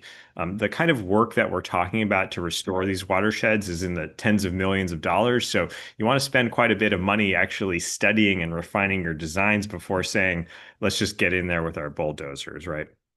So to that end, on the right, you actually see a simulated drawdown of Laguna Seca. This is kind of in the spring of 2017. So in other words, all that data has been fed into models that can simulate how water is moving over time on the surface of the earth at different sort of elevations. So here you see the Laguna Seca in its sort of seasonal shrink swell. On the left, we actually calibrate this model with satellite imagery that shows sort of how, if you can imagine a satellite photo during a really wet period in Laguna Seca, it actually reflects differently back up to space. And we can kind of correlate that with our model in order to better calibrate it. So it's a fancy way of sort of looking at how is water moving through the landscape, and using these same tool sets, if we were to modify this landscape, change its shape, recontour it back more towards that historical ecology, how would it hold and store water, right?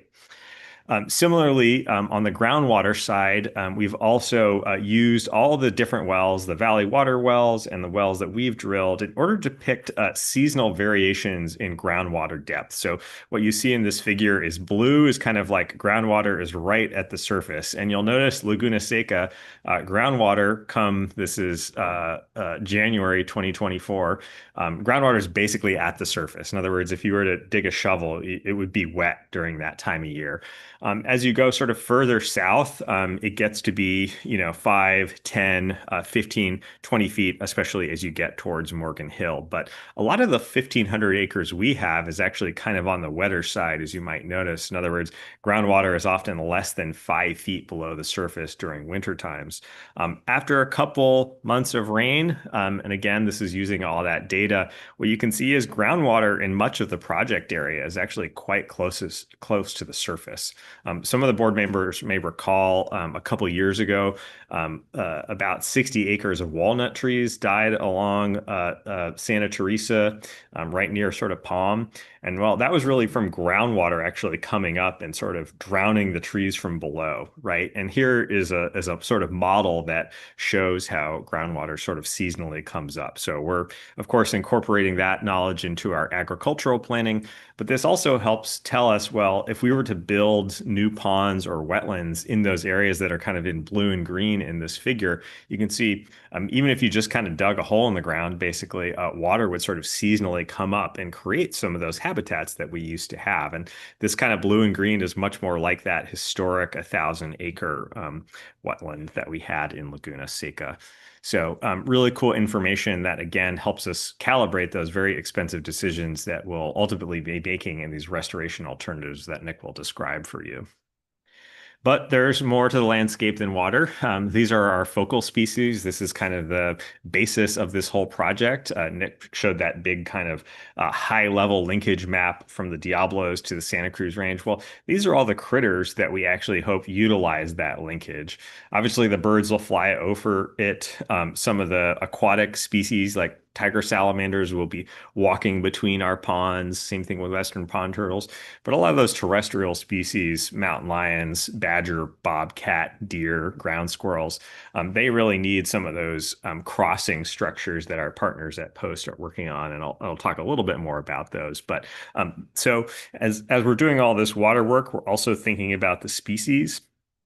To that end, over the last 6, 7, 8 months or so, we hired a GIS technician to create a digital model of badger movement throughout Santa Clara County and open space authorities. So in orange, you can see these are what we're describing as critical corridors for badger movement. And as some of you with good eyes can probably see, there's a very narrow connection right in Coyote Valley, just south of San Jose. Much more expansive connections of badger habitat in the Diablo Range, where there's a lot of grassland. And then in the Santa Cruz Mountains on the west, there's actually just kind of a narrow strip of grassland between those chaparral communities we get at Loma Prieta and up at the hills at Mount Chul, and grasslands down there. So this is just one species, one focal species, but this gives you an example of the kind of work that we're doing to think about animals in Coyote Valley. I'd also like to share some partner work, and it'll take a little bit to explain, but our partners at the Peninsula Open Space Trust, who are working on some of the wildlife crossings at Monterey Road, they have used actual mountain lion collar data, which you can see depicted on the left, from dispersing juvenile males, meaning sort of restless teenagers who've gotten kicked out of mom's house. They need to go find their new habitat. And so they disperse. It's a very different behavior than how they normally live, right? They're finding new places to live. They're maybe encountering other lions. And they've basically use this GPS collar data to sort of understand how they move through the landscape. What types of habitats do they prefer? How far do they go in a day? And then they've simulated those lions. They've created 4,000 fake lions running around Coyote Valley. And in the middle, you can see the lion is kind of bopping around, but really not getting through Coyote Valley. And on the right, once Post and OSA have helped effectuate wildlife crossings in Coyote Valley, some of those simulated lions will be able to actually move across Coyote Valley. So really cool work, and kind of shows the whole premise of what we're talking about. So I want to conclude my portion by sharing a little bit about kind of where we are. This is the existing condition of Coyote Valley. Nick did a good job of talking about how a lot of it is some form of agriculture. I would say in the sort of tan color, you have different versions of grazing and hay production. In the red, you have different intensities of agriculture, everything from sort of livestock production to the pumpkin patch to hay production on Tulare Meadows, but different flavors of, I would say, kind of low intensity agriculture, pumpkin patch notwithstanding, and then very narrow strips of habitat that you probably can't even see, frankly, at this resolution, but along Fisher Creek, a little bit of wetland in the middle of Laguna Seca. So that's kind of our baseline, right? This is the current condition. And then sort of using our sort of best information, we kind of put together a depiction of what a preliminary restoration scenario might look like. And what you can see is there's a lot less of that sort of narrow grassland habitat, that tan color. And instead, we have much more oak savanna, right? A lot of this area used to be oak trees and oak savanna in particular. And then kind of in these darker greens, we have a lot more riparian forest, right? If water is allowed to move across the landscape in a more natural way, it creates a much broader, richer riparian canopy for a variety of birds and terrestrial mammals to move through. And then we have a lot of that wetland restoration that we've been talking about in Laguna Seca. So this is a great depiction of our work. The modeling work we're doing, those restoration scenarios, they're going to kind of take this idea that you see depicted here and several sort of variations therein and really model it in a sort of preliminary kind of engineering way. So we can say, hey, does this work? Does this functionally work? What's the scale of the work? What's the scale of the cost? And I'll turn it over to Nick to talk about the public access components. Thank you, Aaron. So just a few more slides. So we started with figuring out the restoration vision. We're really letting the science lead this process and figure out what this land needs to be healed, but we're not sitting on our hands and ignoring the other really important aspects of CV Camp, which include public access and agriculture. So what the team has been doing on the connecting people side is looking at what's the menu of options that we think are viable and desirable on these lands in terms of public access, agriculture, and also indigenous uses, and inviting our tribal partners out onto these lands. So this is just an example. It's not meant for you to actually read all that tiny text. So don't worry about that. But this is to show one example how our team has taken one small area, not small, but one portion of the project site, Spreckles Hill in this case, and started to articulate, okay, here's the potential menu. Here's what's on the menu for this potential property. And we've done that for all the different areas of CV Camp. And so where we are right now, and there's Lucas pointing at something, lots of people pointing at maps in this presentation, is we are starting to think about and actually draw a lot of ideas for public access and siting of agricultural uses, overlaying it on top of that restoration vision that Aaron shared. So just to give you a little bit of examples of some of the things that we're currently considering, we don't have these drawn yet. That's what's coming, but a regional trail that connects Caddy Valley Open Space Preserve to Santa Teresa County Park going along the valley floor. A segment of the Ridge Trail that goes along Bailey Avenue, connecting Santa Teresa County Park to Mayana Yakima. A new trail or a formalized trail on Spreckles Hill and potentially a new staging area to allow people to access that really wonderful, easy to hike feature right in the middle of the valley. More accessible interpretive trails, tribal partner use and access, changes to the streets, Santa Teresa Boulevard and Bailey Avenue. How can we improve those for people, for bikes, for movement, for buses, for people to take the bus and hike onto one of our properties? Improving the ranch road network so that the farmers who are going to be out there have an easy way of bypassing the commute traffic when they need to. Interpretive overlook, somewhere where you can go out and look at Laguna Seca and see the birds and learn about that landscape. Maybe even an education center. We're discussing that next week to see how much that's something that we want to investigate. Outdoor classrooms. And then on agriculture, so many different uses that Anna could probably give a whole nother presentation about, but agritourism, different types of farms, a native plant nursery, a lot is still on the table. So coming to you in January 2026, 3 concept alternatives. I'm excited to share those with you early in the new year. And additional kind of milestones up ahead. We'll be back in November to give a presentation about some surveying we've been doing for Spreckles Hill Trail and regional trail connections. Our intern Braden Will be coming for that. We have our presentation to the board scheduled for January 22nd, concept alternatives. In March, we will have a whole other round of outreach and engagement similar to summer 2024. And as I said at the beginning, 2026, figuring out our phasing strategy, figuring out a preferred concept, and 2027 environmental review, and then coming back to this board for your consideration of adopting the plan. So discussion, getting all the ideas on the table, and also, of course, we're available to answer any questions this presentation generated, but really curious to hear what you're most excited about and if there are any particular project ideas that you are especially interested in seeing explored in the conceptual alternatives. That concludes our formal presentation. And again, happy to answer any questions. Thank you. Thank you. Someone has spent the last 25 years, oh gosh, feels like a long time, don't know. I was appointed by Mayor Gonzalez to be on the Coyote Valley Task Force and yeah, 2003. So I'm aging myself, but as somebody that saw and went through that process and to see this now become a real plan and implemental we're gonna put out to the public is just extraordinary. And it's something, you know, that I'm very proud that I have shared a little part of my life in this, and that I'm very, very excited for this to come forward. And thank you for this.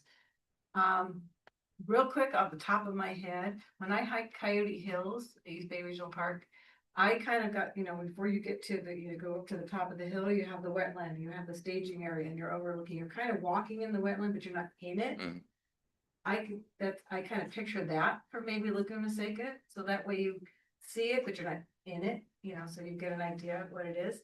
I like the interpretive education center would be great, because again, then you can explain the history. It gives us a chance to tell our story, how much went into the planning of this, what's out there, all the knowledge that you have, and giving it out to the public. That's just, I quick feedback, but I encourage my board to share their thoughts. Director Kennett? I'm still mulling over my hard drive getting whittled up. So I'm gonna wait and see what the others say, but No, this is your chance to give your opinion.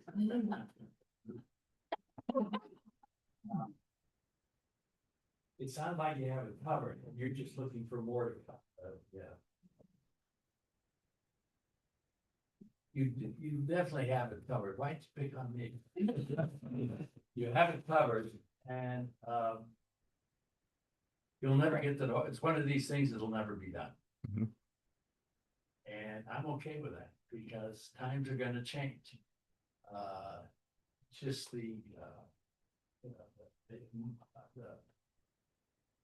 global warming is gonna affect where we are in 5-10 years. We'll see. I don't have any specifics, but I'm glad about the broad look and the sense anything goes. Okay, Director Mayor, I'm gonna go this way. Well, I'm overwhelmed by all of the work that you do, that everyone has done for all these years. I think I've got you though on how long you can go back on Coyote Valley. So I want to just focus on the presentation, the quality of your presentations, all the presentations. The photography just blows me away. So you had me at slide 1. The marigolds and the sunset was spectacular. Because I saw those marigolds and I saw that sunset the other night. So good job to everyone. I know it's going to be a long journey. It's never ending, as you said. I agree, and I'm happy to be a part of it. I had a question about the animal crossings between the Diablo and the Santa Cruz Mountains. The first time I saw an animal crossing above a freeway, I was blown away that something like that existed. It was beautiful. I had to take a few minutes to figure out what I was looking at. But once I understood what it was, and it was in Canada, I went, oh, that's cool. I would completely understand if there were more costs to do an above animal crossing, but I'm wondering if there is another benefit of showing people the work that's being done as they drive by it, and if that is something that can be considered when you figure out how to best do the linkages. Through the chair, thank you for that comment. I think we see what's happening down in LA with Alice, I'm saying that wrong. Wallace Annenberg crossing at Alice Weinberg. And how exciting that is, and how much publicity it generates, and how it gets people to really care about that work that we're doing. We are working really closely with Post as they study that. And right now, the option that they're advancing the most in the near term are undercrossings, because that's kind of more bang for your buck. But overcrossings are still on the table, and we'll be continuing to partner with them as we investigate those. For those reasons that you mentioned and many more. Maybe somebody would like to have a little sign on. Maybe, yes. Thank you. I can help with that. A little fighter money. A sign. They have no money, but I actually. Yes, even if the crossings are under the road, I know like the one on Highway 17, there was a lot of publicity Yes. about it and a lot of people talking about it, so I think it'll generate a lot of excitement. So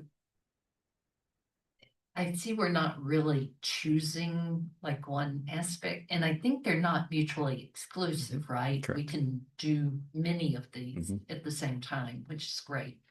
I'm excited about all of the ag stuff, and also I think the regional trails will really fill a need. And then there's so much more, the restoration, the wildlife crossings. So great presentation. Thank you again for the presentation. I think this was perfect because we just did the tour. Yeah. Like less than 2 months ago or somewhere around there, and so it's just great to continue to see all the quality work that you both are doing. So I appreciate you coming tonight and sharing. I love it all. I think I shared that on the tour. I was like, don't ask me to choose because it's not going to work that way. I do think that there is a lot of opportunity in marketing and communications when it comes to the linkage of wildlife. I think that really builds visibility to the organization and its work. People relate. There's a lot of connection to what you could do to draw on that visibility with the community, and especially like Eastside community would really understand the work by seeing that. But I am also a huge fan of the work around the restoration of Laguna Seca, and I share that at the tour as well. Thank you.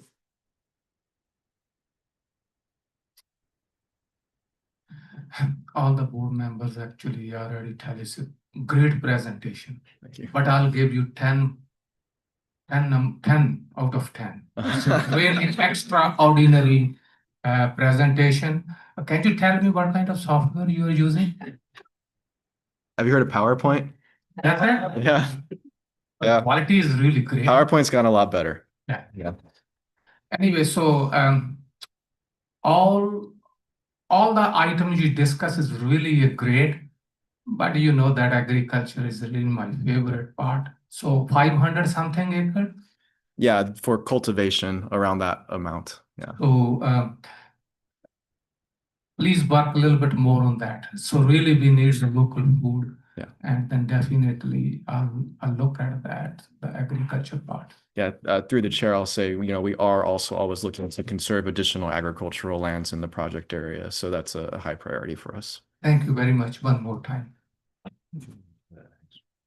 Go ahead. Yeah. Yeah, just through the chair, next week, so you know, Director Gill, we are actually, Anna mentioned how we're having the kickoff for our own ag plan. Actually, that same afternoon, many of those same folks are going to stay to help us do an agriculturally sort of focused planning session on Coyote Valley. So some of the ideas that Nick did a really good job of listing, hopefully we'll have some more depictions. I'll say in general, there's a lot of excitement around activating kind of that, what we're kind of now calling the Southern Gateway. You may be familiar with when you're driving on Santa Teresa and you see that new wonderful sign we have. I think a lot of people are thinking about like, how can we use this as a moment to welcome people to Coyote Valley, but also connect them to agriculture. And what does that mean for the agricultural lands kind of north of there that kind of parallel Santa Teresa? So more to come, and maybe we can share more of that as we get into it. Yeah, and if I could just add one final comment, like Anna is a huge part of CV Camp, and she's just one of many. This touches every aspect of this agency.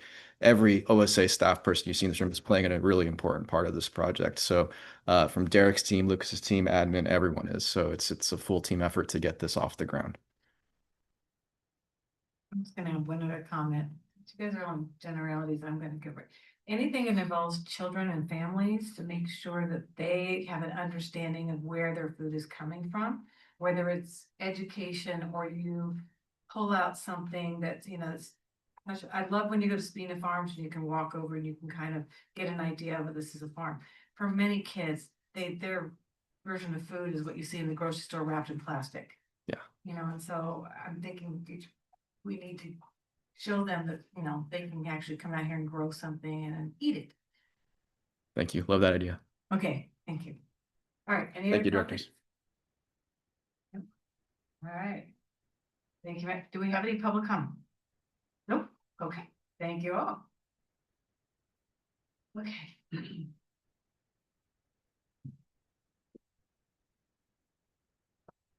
Do we want to? Are you going to be really? Okay, okay, got it. All right, we have a really quick update on Receive America's Disability Act progress report and look ahead. Lee Roucher. Great. Good evening, directors. Lee Rauscher, Assistant General Manager, and I am joined tonight by my colleague Lucas Shellhammer, hanging out here in the back, Planning, Design, and Construction Manager. And we're going to tag team this quick update on the ADA self-evaluation and transition plan. Right, and I just already am off track. Not only is an update on what we've done so far, but it will be a look ahead on what we hope to be doing in the current fiscal year as well. So this plan is a comprehensive roadmap to improve accessibility across our facilities, programs, and communications. And the plan holds us accountable that accessibility improvements are not just aspirational, but also actionable and transparent. Justice, equity, diversity, inclusion, and accessibility, or JEDIA, have long been priorities for the authority. In 2021, the agency formed a joint board, CAC, and staff ad hoc committee to explore these topics and identify ways to apply the concepts to our daily work. As the OSA actively works to align with updated ADA regulations, learn new best practices, and apply evolving standards, an important part of the ADA transition plan is building a culture around accessibility. And while many of our facilities and programs have long prioritized access, recent updates to the ADA laws have prompted a deeper review and modernization of our approach. Here we go. So what is the Americans with Disabilities Act, or ADA? The ADA is a civil rights law that mandates equal opportunities for individuals with disabilities. The act is broken into 5 titles, and Title II covers requirements for state and local governments, and is as an agency with 50 or more staff, it applies to the Open Space Authority. The ADA isn't just a legal framework, though. It's a recognition of the lived reality for over 85 million Americans, or more than a quarter of the population in this country, who are navigating physical, cognitive, or sensory challenges every day. The ADA creates equal access to public spaces, employment, and opportunity so that people with disabilities are not sidelined. And disability is not rare. It's part of everyone's human experience, especially as we age. So the ADA helps us build environments that are inclusive, not just for today's population, but also our aging population, as people over the age of 75 are 5 times more likely to have a disability than young adults. So the truth is that most of us will experience some form of disability over our lifetimes, some temporary and some permanent. Our ADA work is about creating spaces that support all of us at every stage of our life, and recognize that that inclusion is not static. As the communities we serve grow, change, and evolve, so will our approach. So we have formed an internal staff working group. There are 7 of us on the team. A couple of things to call out. Both Elizabeth Loretto, our administrative operations manager, and Lucas, who you just met, they both spearhead helping to make sure that both programmatic work through Elizabeth's efforts and project work get included in our annual budget. So as we have just kicked off our budget process, we're already starting conversations about what projects we'll be thinking about, or programmatic work for the new year, and what accessibility features we may want to be sure are included in that work, and then get it into the budget. I am also the agency's ADA coordinator, so I'm responsible for compliance, implementation and oversight. I'm also the point of contact for staff members and also help members of the public who have questions, supported of course by this entire team and others on staff. We've also created an easy to remember email address, which we'll share at the end of the presentation, and that email address is included on our website and in various publications to make it easy for the public to reach out to us. So before I turn this over to Lucas, I want to give you a little more context about how our ADA work has evolved. The agency started the process of our ADA transition plan in 2022 by working with consultants to conduct a self-evaluation, stakeholder outreach, and public meetings. Also in 2022, consultants worked with staff to develop a draft transition plan that listed the barriers to be addressed. It outlines methods for correction, a timeline, and a budget, and prioritizes actions based on impact and feasibility. Then in 2023, the plan went to the board for review and approval. And today and for years to come, we're pleased to bring you a progress report, if you will, and to take a look ahead for the remainder of fiscal year 25-26. And with that, I'll turn it over to Lucas. Thank you, Lee.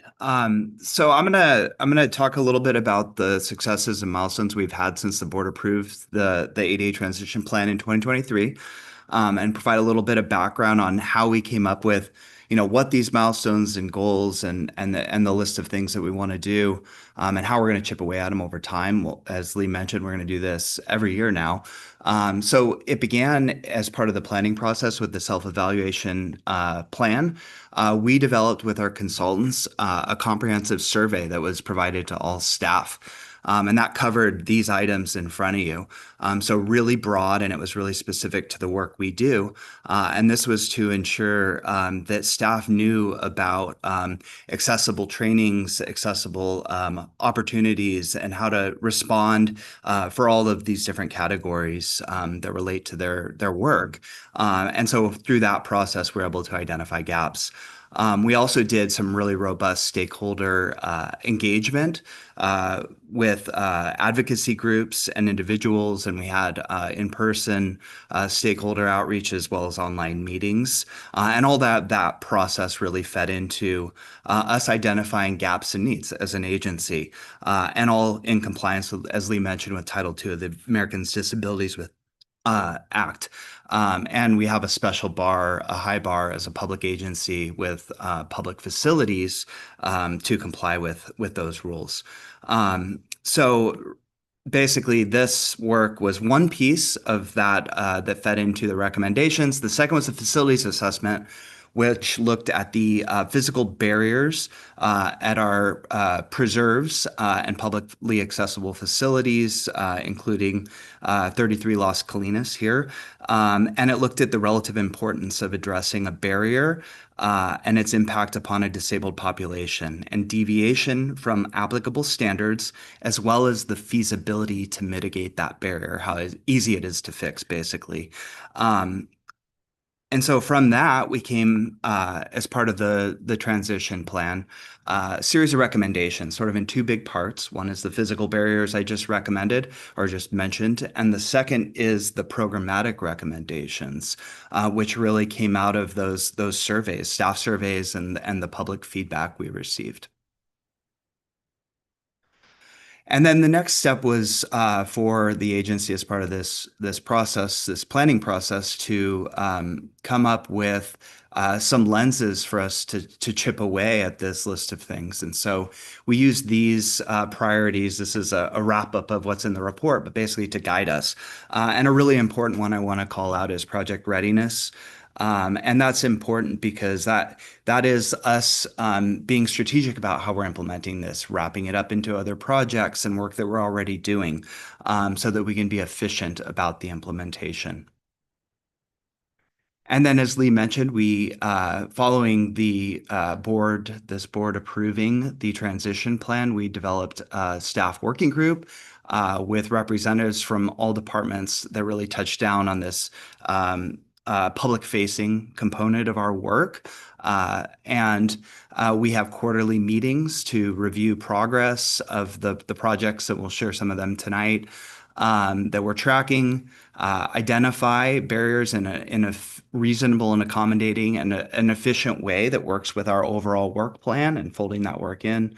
Annual updates and tracking. We share annual updates to OSA staff, to the CAC and the board. This is our first actually, and we're going to continue doing this. And importantly, this isn't just about fulfilling the recommendations within the transition plan. This is about going above and beyond and brainstorming new ideas and being creative, because this isn't one-time work. This is ongoing work, as I mentioned. So sharing some implementation successes since this board approved the transition plan. We have new accessible trail at Coyote Ridge, which is really a first of a kind at that preserve to bring wildflowers to people where they don't have to hike up hundreds of feet of steep terrain. So that's a really new, exciting amenity.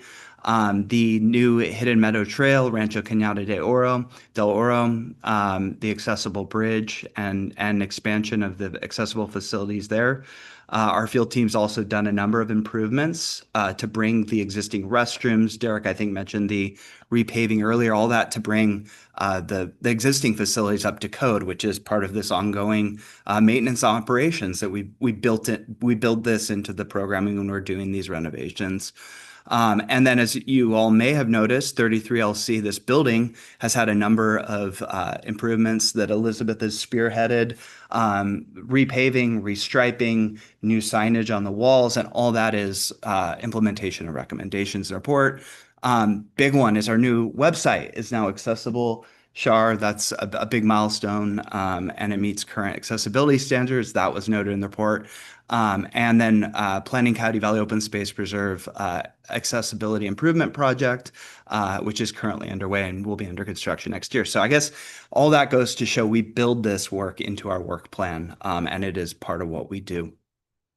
So looking ahead, I won't go through all these, but really the priorities that the working group has identified for this upcoming year. Some really exciting ones are to create new programs to utilize our new accessible trail at Coyote Valley Open Space Preserve. New staff trainings and policies are a big one, and a request from staff to understand their role in this process. And then some other ones here are the Coyote Valley Open Space Preserve construction starting next year.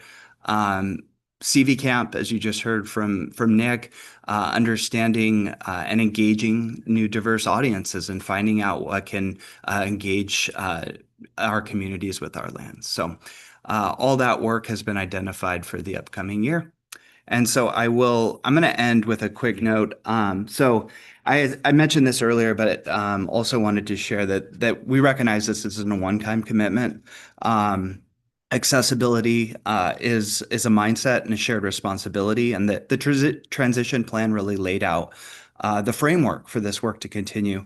But moving forward, every project and every program and every deliverable will be evaluated through the lens of accessibility. And whether it's trail design, signage, digital tools, or public events, we're always asking who might be left out and how can we change that.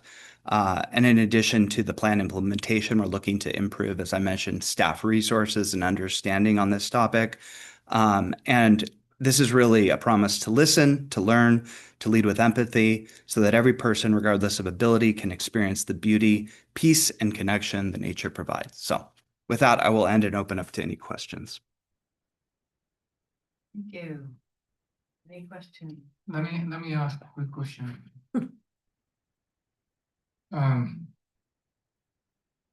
ADA compliance, there is any limitations for the employees, like 15 employees or more, or if there is no any public access there, or any kind of numbers there?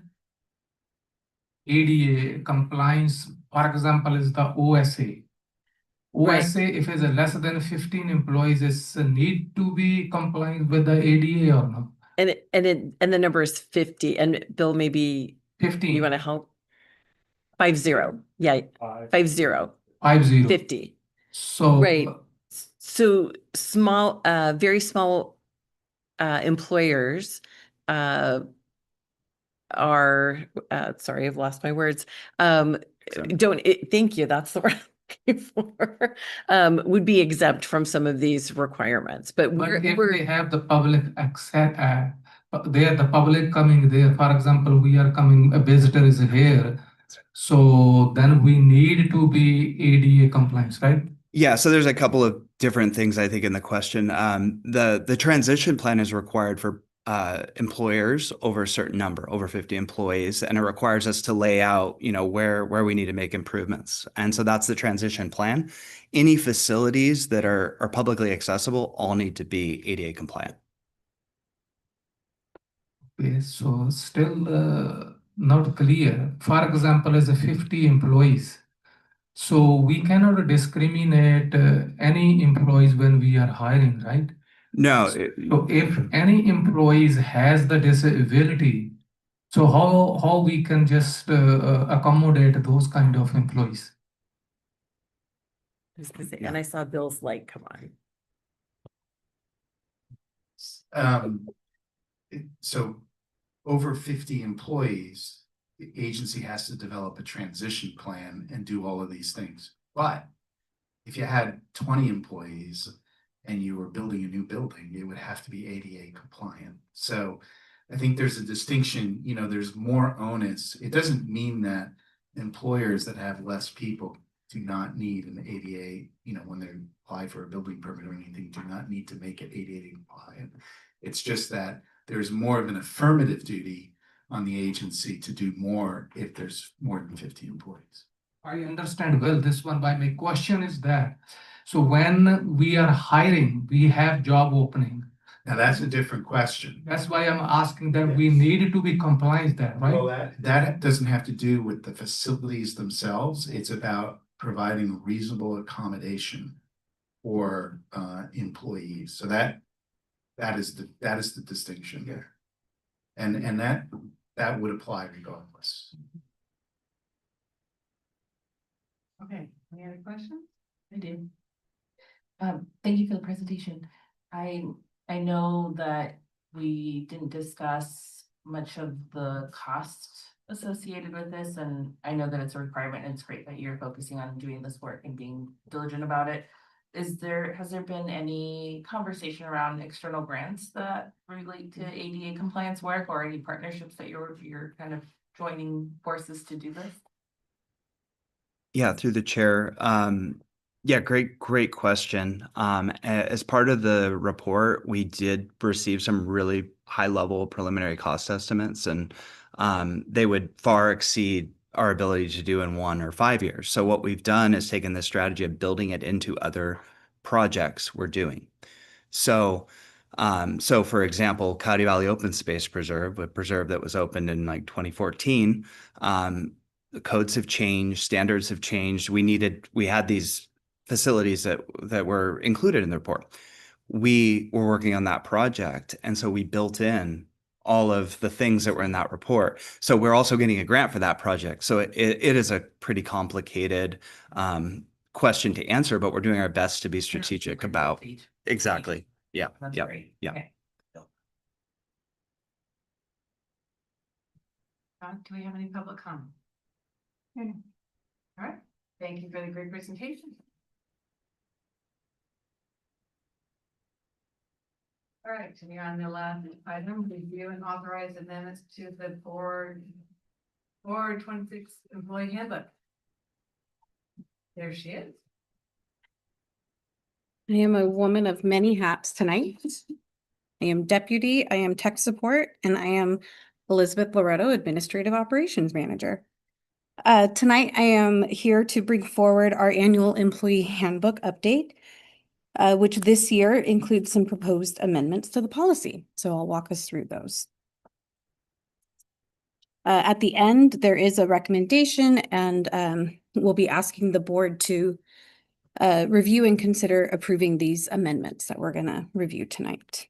But a little bit of context, and it is a long night, and so I'll try to be brief but informative as I can. But every year, the authority reviews our employee handbook for required updates and for changes that might improve the work experience of the employees at the authority. This year, there are a few compliance and administrative updates, but there are also some updates that would alter compensation or benefits at the authority. And they support, those updates in particular support the authority's goal of maintaining its position as a competitive employer in the region for attracting and retaining talent. You actually heard Derek sing the praises tonight of how committed our employees are and how long they tend to stay with us. So we want to retain them. And then historically, it is the authority's benefits package, including things like paid time off, that often is what attracts staff to us. Our compensation is in line with our comparator agencies, but the benefits really can often be the thing that seal the deal. And I'll just note that the amendments presented tonight were also presented to the Administration and Budget Committee in September and received positive feedback and support at that time. So the amendments to review include a collection of internal recommendations that we've kind of amassed over the last year and have put a lot of input on and time with staff and management team to review and discuss. And then it's also a collection of a couple of things that we worked with legal counsel on to identify pertinent legally required updates. Yeah, so first up, to just dive into it, is our first recommendation of an acting assignment process. So this is a new section of the handbook that codifies how an acting assignment is determined, who is eligible to take one on, and how they'll be compensated for their additional responsibilities. So what is an acting assignment? It is a time when an employee is asked to take on more work beyond their usual duties to help fill a temporary void in the authority's staffing. It may be because of somebody being on a leave of absence or even an extended vacation. We call these acting assignments and need to create a structure so that they can be deployed in consistent ways. If the additional responsibilities are assigned for less than 2 weeks, there would be no additional compensation, and it's not, the person might not be making decisions or recommendations on their colleagues' behalf. But if the acting assignment is longer than 2 weeks, the staff in the acting role would be making decisions, supervising additional staff, potentially attending meetings and being present and serving as kind of a subject matter expert in that acting capacity. So because of this increase in responsibilities, we would be proposing an increase in compensation as noted here. And so if acting assignment is at the department manager level, there's a 10% bump above the individual's normal pay. And if it's at a different capacity, more of a peer or something within the staff to staff level, the compensation is a minimum of 5% or the salary range of the associated assigned classification. And there are eligibility requirements as noted here that would ensure also that kind of the level of staff working or being asked to take on an acting assignment is an appropriate relationship. The next topic is our evaluation timing after onboarding. Timing of a new hire's initial performance evaluation is currently slated at the first 6 months. And we would like to move this out to after the first 12 months in their role. In their first 6 months, the largest focus is their onboarding in the new role, learning the agency, learning the work and the processes associated with performing their job. And we would propose that at the 6-month interval, there would continue to be a check-in focused on the status of their onboarding and including the opportunity to create SMART goals for the next 6 months. And then at the 12-month mark, they would receive their first formal performance evaluation and be eligible for a pay change and those other associated milestones that come with an evaluation. And then ongoing would be every year from that 12-month mark. The next chunk is our changes to paid time off, which breaks out into 2 main ways. The first is the addition of 2 new holidays. These holidays, which would be Cesar Chavez Day and Indigenous Peoples Day, align with the authority's work with our agricultural and tribal partners. They are also holidays that are recognized by nearly all of the authority's partner agencies, and yeah, would be very meaningful, I think, also for our staff to have. It is important to note that we do have a premium pay rate for holidays worked in our field staff. Our field staff are usually those who would see that pay rate based on, as Derek mentioned earlier, also the 365 days a year operating. And the cost associated with that is about $4,800 per holiday. So there is an additional cost to adding holidays. Next would be adding a week of paid days off for eligible staff. This is accomplished through the addition of 4 vacation days and 1 personal day. Currently, an employee in their first 5 years of work at the authority accrues 12 vacation days per year. So this would increase to 16. And the accrual rate increases by 3 days for every 5 years of work. So by an employee's 15th year, they would be accruing 25 days per year. The 5th additional day to make that full week of change would be awarded to staff via a personal leave day. Those are provided on January 1st and must be used by December 31st of each year. Currently, we award 3 per calendar year. So this would allowing adding 1 additional day here would also extend the benefit to our part-time staff who are not eligible for vacation, etc. So that's part of why we split the additional time between the 2 paid leave types. And then there is a small amendment also to cap out how frequently an employee can cash out a portion of their vacation balance rather than taking the time off. The new limit would be twice per year. And then the no offense bill, super exciting legally required updates are some tidying up of the annual limit of gifts and honoraria. This is provided from the state of California. We also are obligated as employers in California to disclose how automated decision systems and artificial intelligence are used in employment practices. The authority does not use those, so this was a very easy update for us to make, just to include a statement that we are not utilizing AI and automated decision systems in our employment practices. So we put in some language to codify that.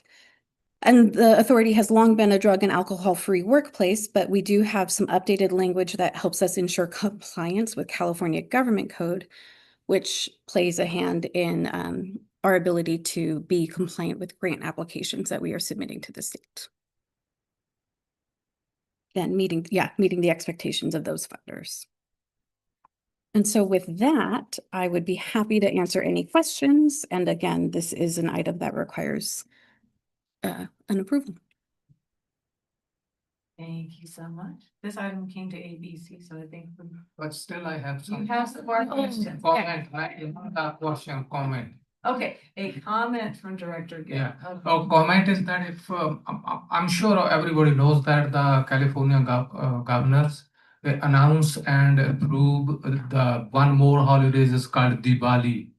If you know that, keep in mind that next time when you update, just put that one inside there. Thank you. Through the chair, thank you, Director Gill, for your early support of that future amendment. I anticipated this. Okay, this side, any comments? No? No. I think you got feedback from ABC and great presentation. All right. This is an action item.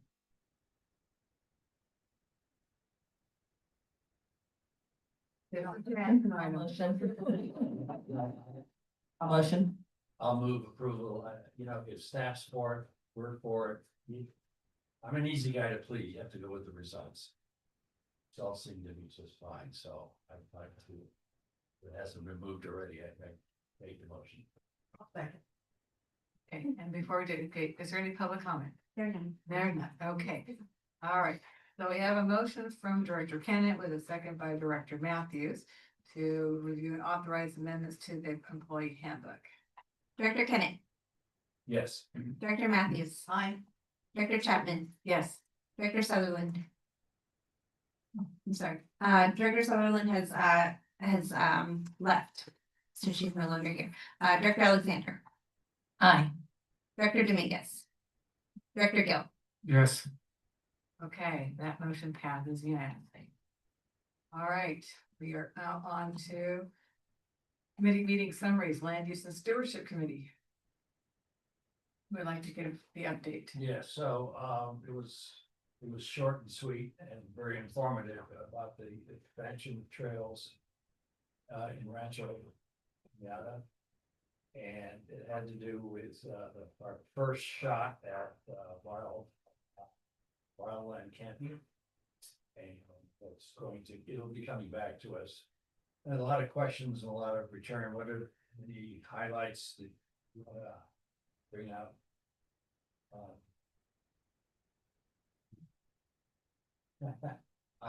No, through the chair, Jennifer Puth, who's no longer in here, presented an update on the project.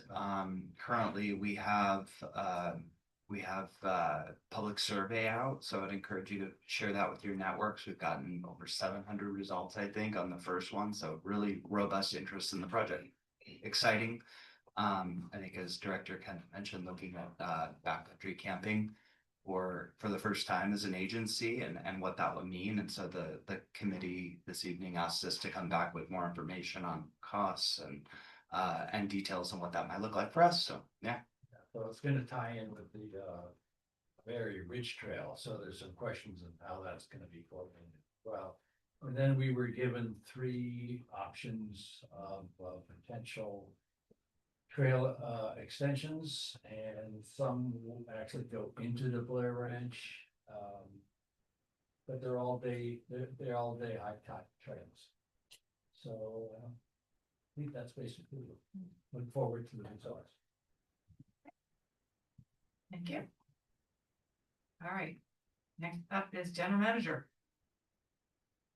Thank you, Madam Chair. Just a couple announcements about some important events coming up. The first one I wanted to mention is a week from today, on the 30th, Santa Clara County Supervisor Otto Lee is holding a climate and environment roundtable at the Campbell Community Center that goes from 4:30 to 7. And OSA's been invited to participate, so I'll be sitting on a panel on nature-based solutions. And I think Director Sutherland's coming, but would welcome any of the directors to stop by. I think it should be pretty well attended. And then on November 5th, the Morgan Hill City Council will be meeting, and at that meeting, they will be hopefully adopting the memorandum of understanding between the Open Space Authority and the city for the future El Toro Open Space Preserve, and working together on the next steps on that. We had a really nice meeting this week that was attended by Director Kennett and myself and facilitated by Charlotte Graham and her team. We took some pictures out there with the El Toro in the backdrop, with the mayor, the vice mayor, city manager, and assistant city manager.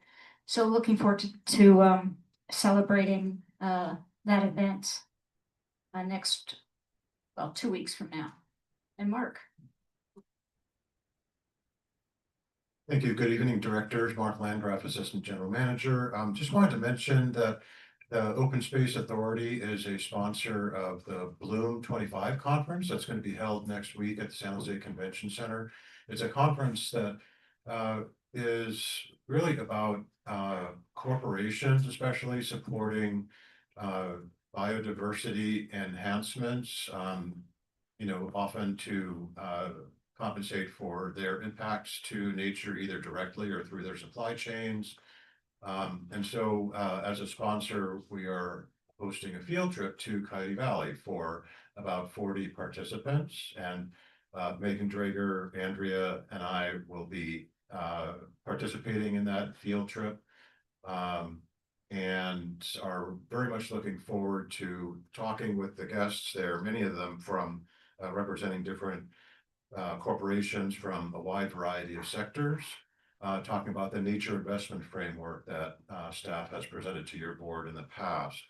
So just as a quick reminder, the nature investment framework is something that we hope will mobilize capital from private corporations to support restoration and stewardship in Coyote Valley. Coyote Valley as a pilot, but then scalable to Bay Area and hopefully statewide someday. And so, you know, the whole idea is to help us identify different pathways and opportunities for bringing those investments from the corporate sector in. And so we hope to not just inform a lot of people on the bus trip about that nature investment framework opportunity, but also get their feedback so it can further inform our development of the program. So we're very much looking forward to that. Can I just add too that we'll have the benefit of having Nick Perry and Aaron Abear out in the field talking about the restoration real time, basically what you just heard tonight, and sharing that the Coyote Valley Gospel with people from around the state, around the country, and some even around the world. So pretty cool. Good evening again, Director Lee Rauscher, Assistant General Manager. Just a couple of updates for you tonight. This week we kicked off our budget and work plan process. So thank you again for your inputs on priorities at your retreat in September. We'll be using that as guidance to develop projects for our annual work plan. We'll have a rough draft of things in January, do preliminary check-in amongst staff, and then to the ABC in May. We can already look ahead to 2026 and to your board in very early June.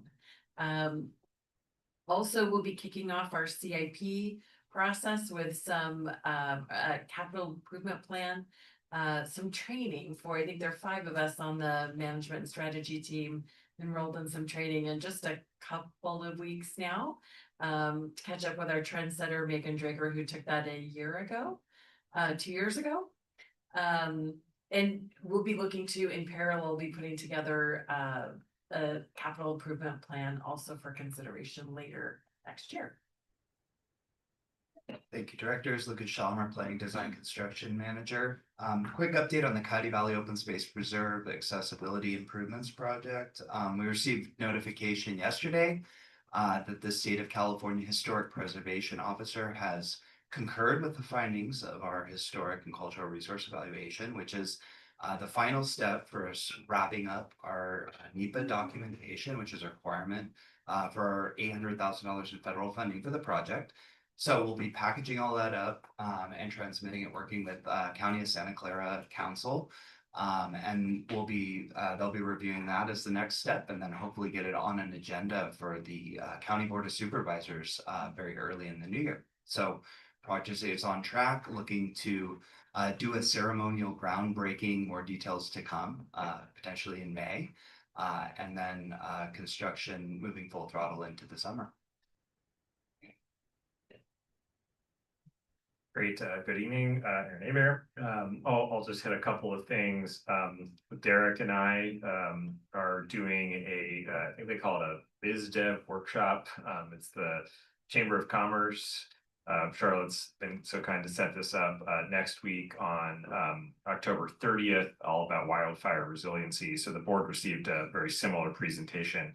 This is a little bit tailored to that audience, but just kind of getting the word out about what we do and what we do with respect to wildfire resiliency and the Santa Clara Community Wildfire Protection Plan.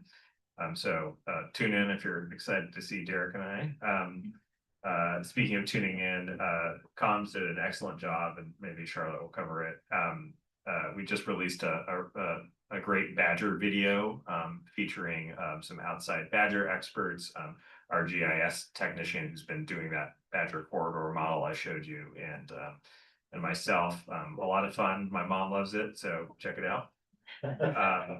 And then I'll say at the next board meeting, you'll receive a request to complete. We're going to be submitting a notice of completion for our Rancho Ponds project, and this is roughly a $800,000 project in Rancho Cañada del Oro to restore different stock ponds. You may recall me at the board asking for roughly $80,000 to deal with 2,000 yards of extra mud in the ponds. So I'm happy to say that's complete from the contractor standpoint.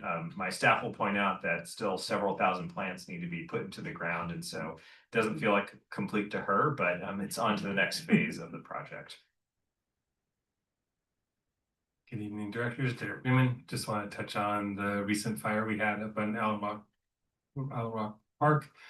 So we had staff present on site when the fire started. They were instrumental in closing the preserve right away. We had 4 vehicles in the lot when that happened. All the preserve users were able to get back to their cars effectively. We had staff patrol the trails to make sure that there were no visitors from Allen Rock Park that were getting cut off from the fire, which there were none. And then they just handled working with the emergency response units in providing access down to the park boundary. The fire did not enter into Sierra Vista. It was contained within Allen Rock Park. No idea yet about what the ignition source was, but it was down at the base of the park near where the public access and roads are at the very entrance of the park. And that's it. One thing I forgot to mention that we did this morning, get a call from a visitor with a sighting of a mountain lion in Coyote Valley Open Space Preserve. We usually sort of standard practice is to conduct interviews because something like 80 to 90% of those sightings are bobcats or dogs or house cats, frankly. So there's kind of a protocol to make sure it's real, but it sounded real. So we've added it to our database. We track, I showed you that little video of the hypothetical lion bopping around Coyote Valley. Well, we use that kind of data to locate them. He also told me that he's hiked there no less than 1,000 times. So sounds like someone who goes there anytime. So but we have some people who really love Coyote Valley. That's exciting. Megan Dreger, Conservation and Strategic Partnerships Manager. I gave our most exciting update earlier today about the SALT grant, but just to kind of highlight, we're always looking for grants for all kinds of projects. And in the consent calendar tonight, there were 2 approvals for grant applications that we've submitted, one to Cal Recycle and one to the Coastal Conservancy. So both of those we should have news in the next couple of months, hoping that they're good news, and we'll report back. Another big exciting milestone though is that the Urban Grant Program just closed. You'll remember this cycle is program applications only, and we had $750,000 allocated. We had 39 folks actually go all the way through the process and submit full applications. Remember, 750,000 available, 2.4 million requested. So it's going to be a competitive round, a lot of work to do to go through that. One particularly, I think, exciting piece of that is that of these applications, 23 of them were from organizations who have never applied to our grant program before. So really, I think that's a sign of, we put a lot of work into getting the word out. Jackie McBride, who manages the program, is really out there knowing people, meeting people, and spreading the word. So we're looking forward to getting through the process and bringing it to the board for awards. Over half, that's, wow. Substantial. Good evening again, directors. Nick Perry, Long Range Planning Manager. I referenced it briefly during our presentation, but I'm really looking forward to our intern Braden Will's presentation to your board. At the next board meeting, he will be covering the results of a survey we've released on regional trail connections in Coyote Valley, from Coyote Valley Open Space Preserve to Santa Teresa County Park, and also the results of surveying he's been doing at the end of our guided Sparkles Hill hikes. And he's wrapping up his time with us next November. And he's also been researching the history of Sparkles Hill and how it got that name and just like how it's kind of evolved over time. So I'm looking forward to sharing that presentation with you very soon. I also had the pleasure of working with Avery from our comms department and doing an on-site interview of Mr. Thorpe, who grew up on Laguna Seca. His family was the last family to farm it. And so that should be coming soon from the comms team, either to tell his story and what it was like to grow up on that property that we're now restoring. So look forward to that too. Charlotte, before you go, if I may through the chair, Nick, would you explain to the board Braden's relationship to the agency prior to being your intern? Braden first worked for us in the field department, and so he went to, I think he went to West Valley, and then he went to Cal Berkeley. He's just wrapping up his degree in forestry there, and he came back to us to be our intern for Caddy Valley. So it's been exciting to have him with us again in this new role. Good evening, directors. Charlotte Graham, Public Information Manager here at the Open Space Authority. I wanted to thank Director Dominguez for connecting our team with her contacts at Create TV, that's a local broadcast station. And they're excited to start sharing some of our video content. The Badger video that Aaron mentioned earlier, which now has over 2,000 views. So we're really excited. That was our first YouTube premiere. That's going to be airing on one of their Comcast stations really soon. So we're excited to get more views and to share a lot more content with our local San Jose communities. Okay. One last, if I can. Elizabeth Loretto, Administrative Operations Manager. Very excited to share that the board is now fully trained and Caroline will be able to be submitting our certificate of transparency paperwork to the California Special Districts Association by the end of the month. So thank you all for helping her out and doing your parts with that. And then in November, in the next few weeks, you're going to be starting to see a lot of great seasonal opportunities hitting the job announcement world for us. Seasonal open space aids in the field operations team. Braden was an open space aide, so those folks, early career field staff. But we also this season will be adding in some seasonal outreach aids to help us navigate the excitement of spring of 2026. Coyote Valley is going to have a dedicated one. Wildflowers are going to have lots of activity, and we're just going to be out there getting to know the community. So a new opportunity in that avenue. And then very early planting the seed, but we have 2 invitations coming your way to be celebrating the end of 2025. First is going to be, as always, the board and CAC will be invited to join staff for an end of the year lunch, which is scheduled for December 4th. And then also we expect to host a light reception on December 11th before the board meeting. So couple little things to put in your calendars while you have time.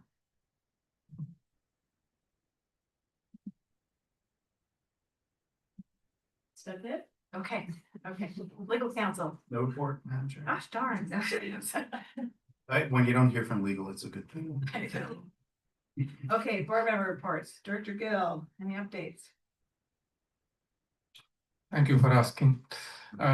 Actually, I attended yesterday's Water Commission meeting. It was really a great meeting, but mainly is one main agenda item.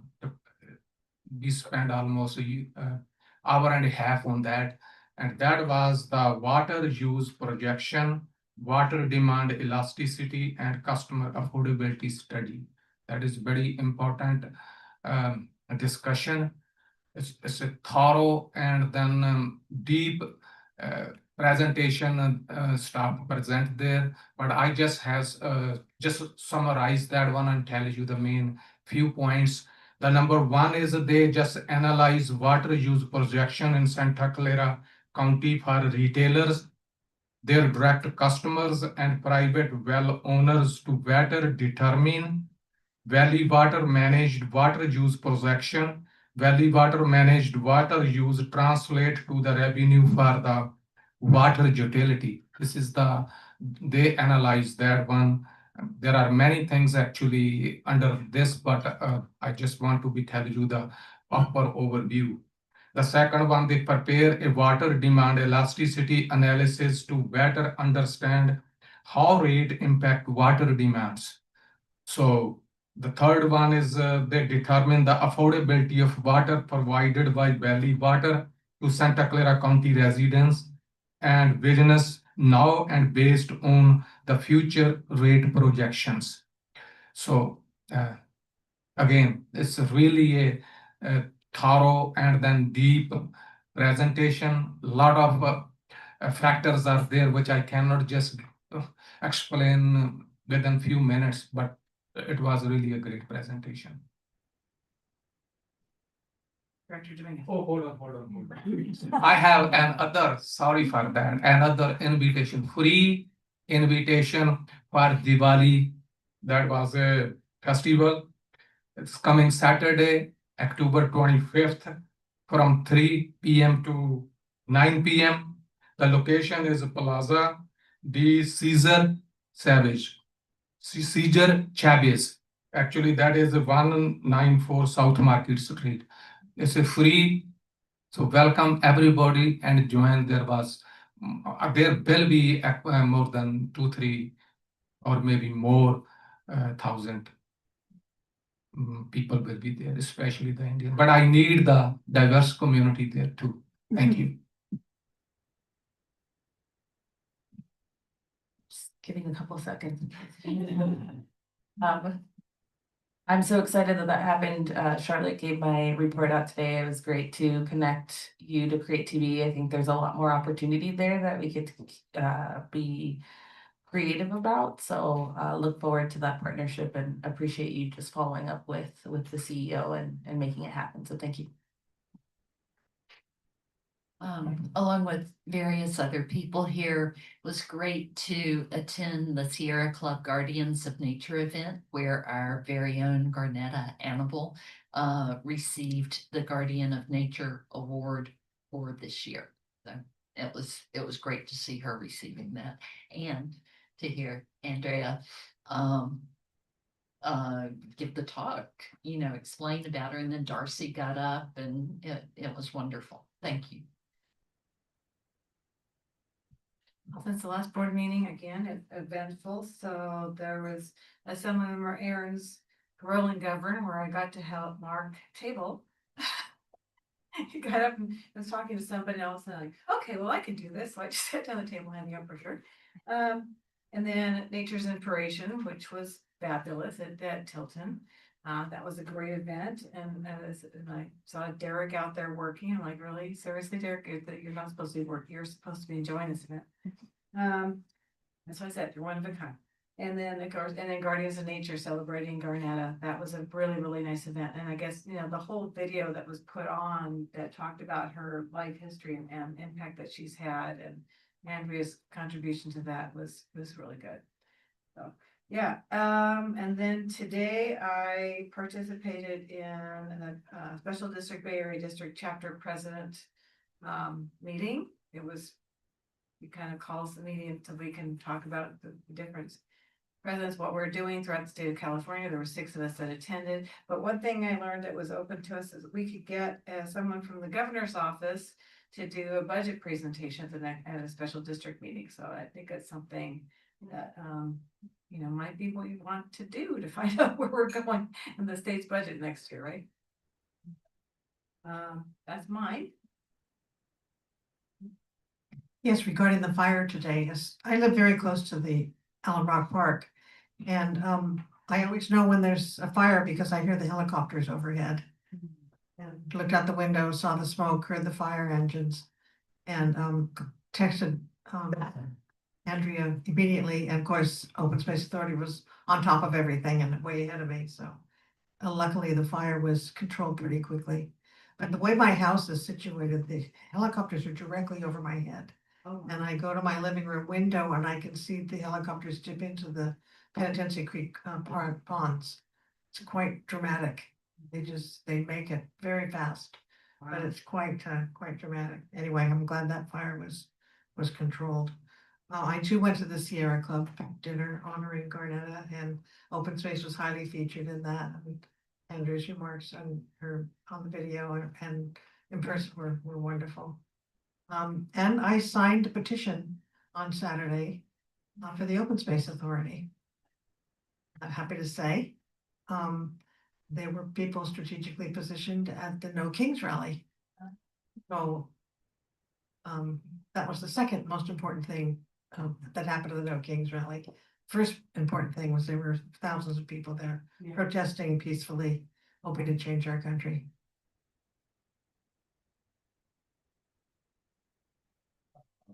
Not much to report other than the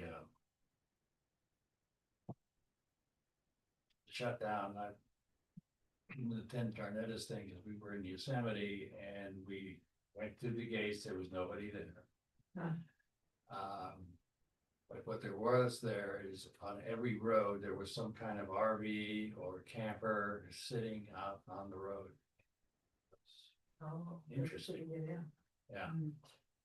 So it was open season for whomever, somebody, so. We'll see what happens. It's an interesting time. So that's all I have for now. Okay. All right. Thank you, everybody, for your updates, and with that, the meeting is adjourned.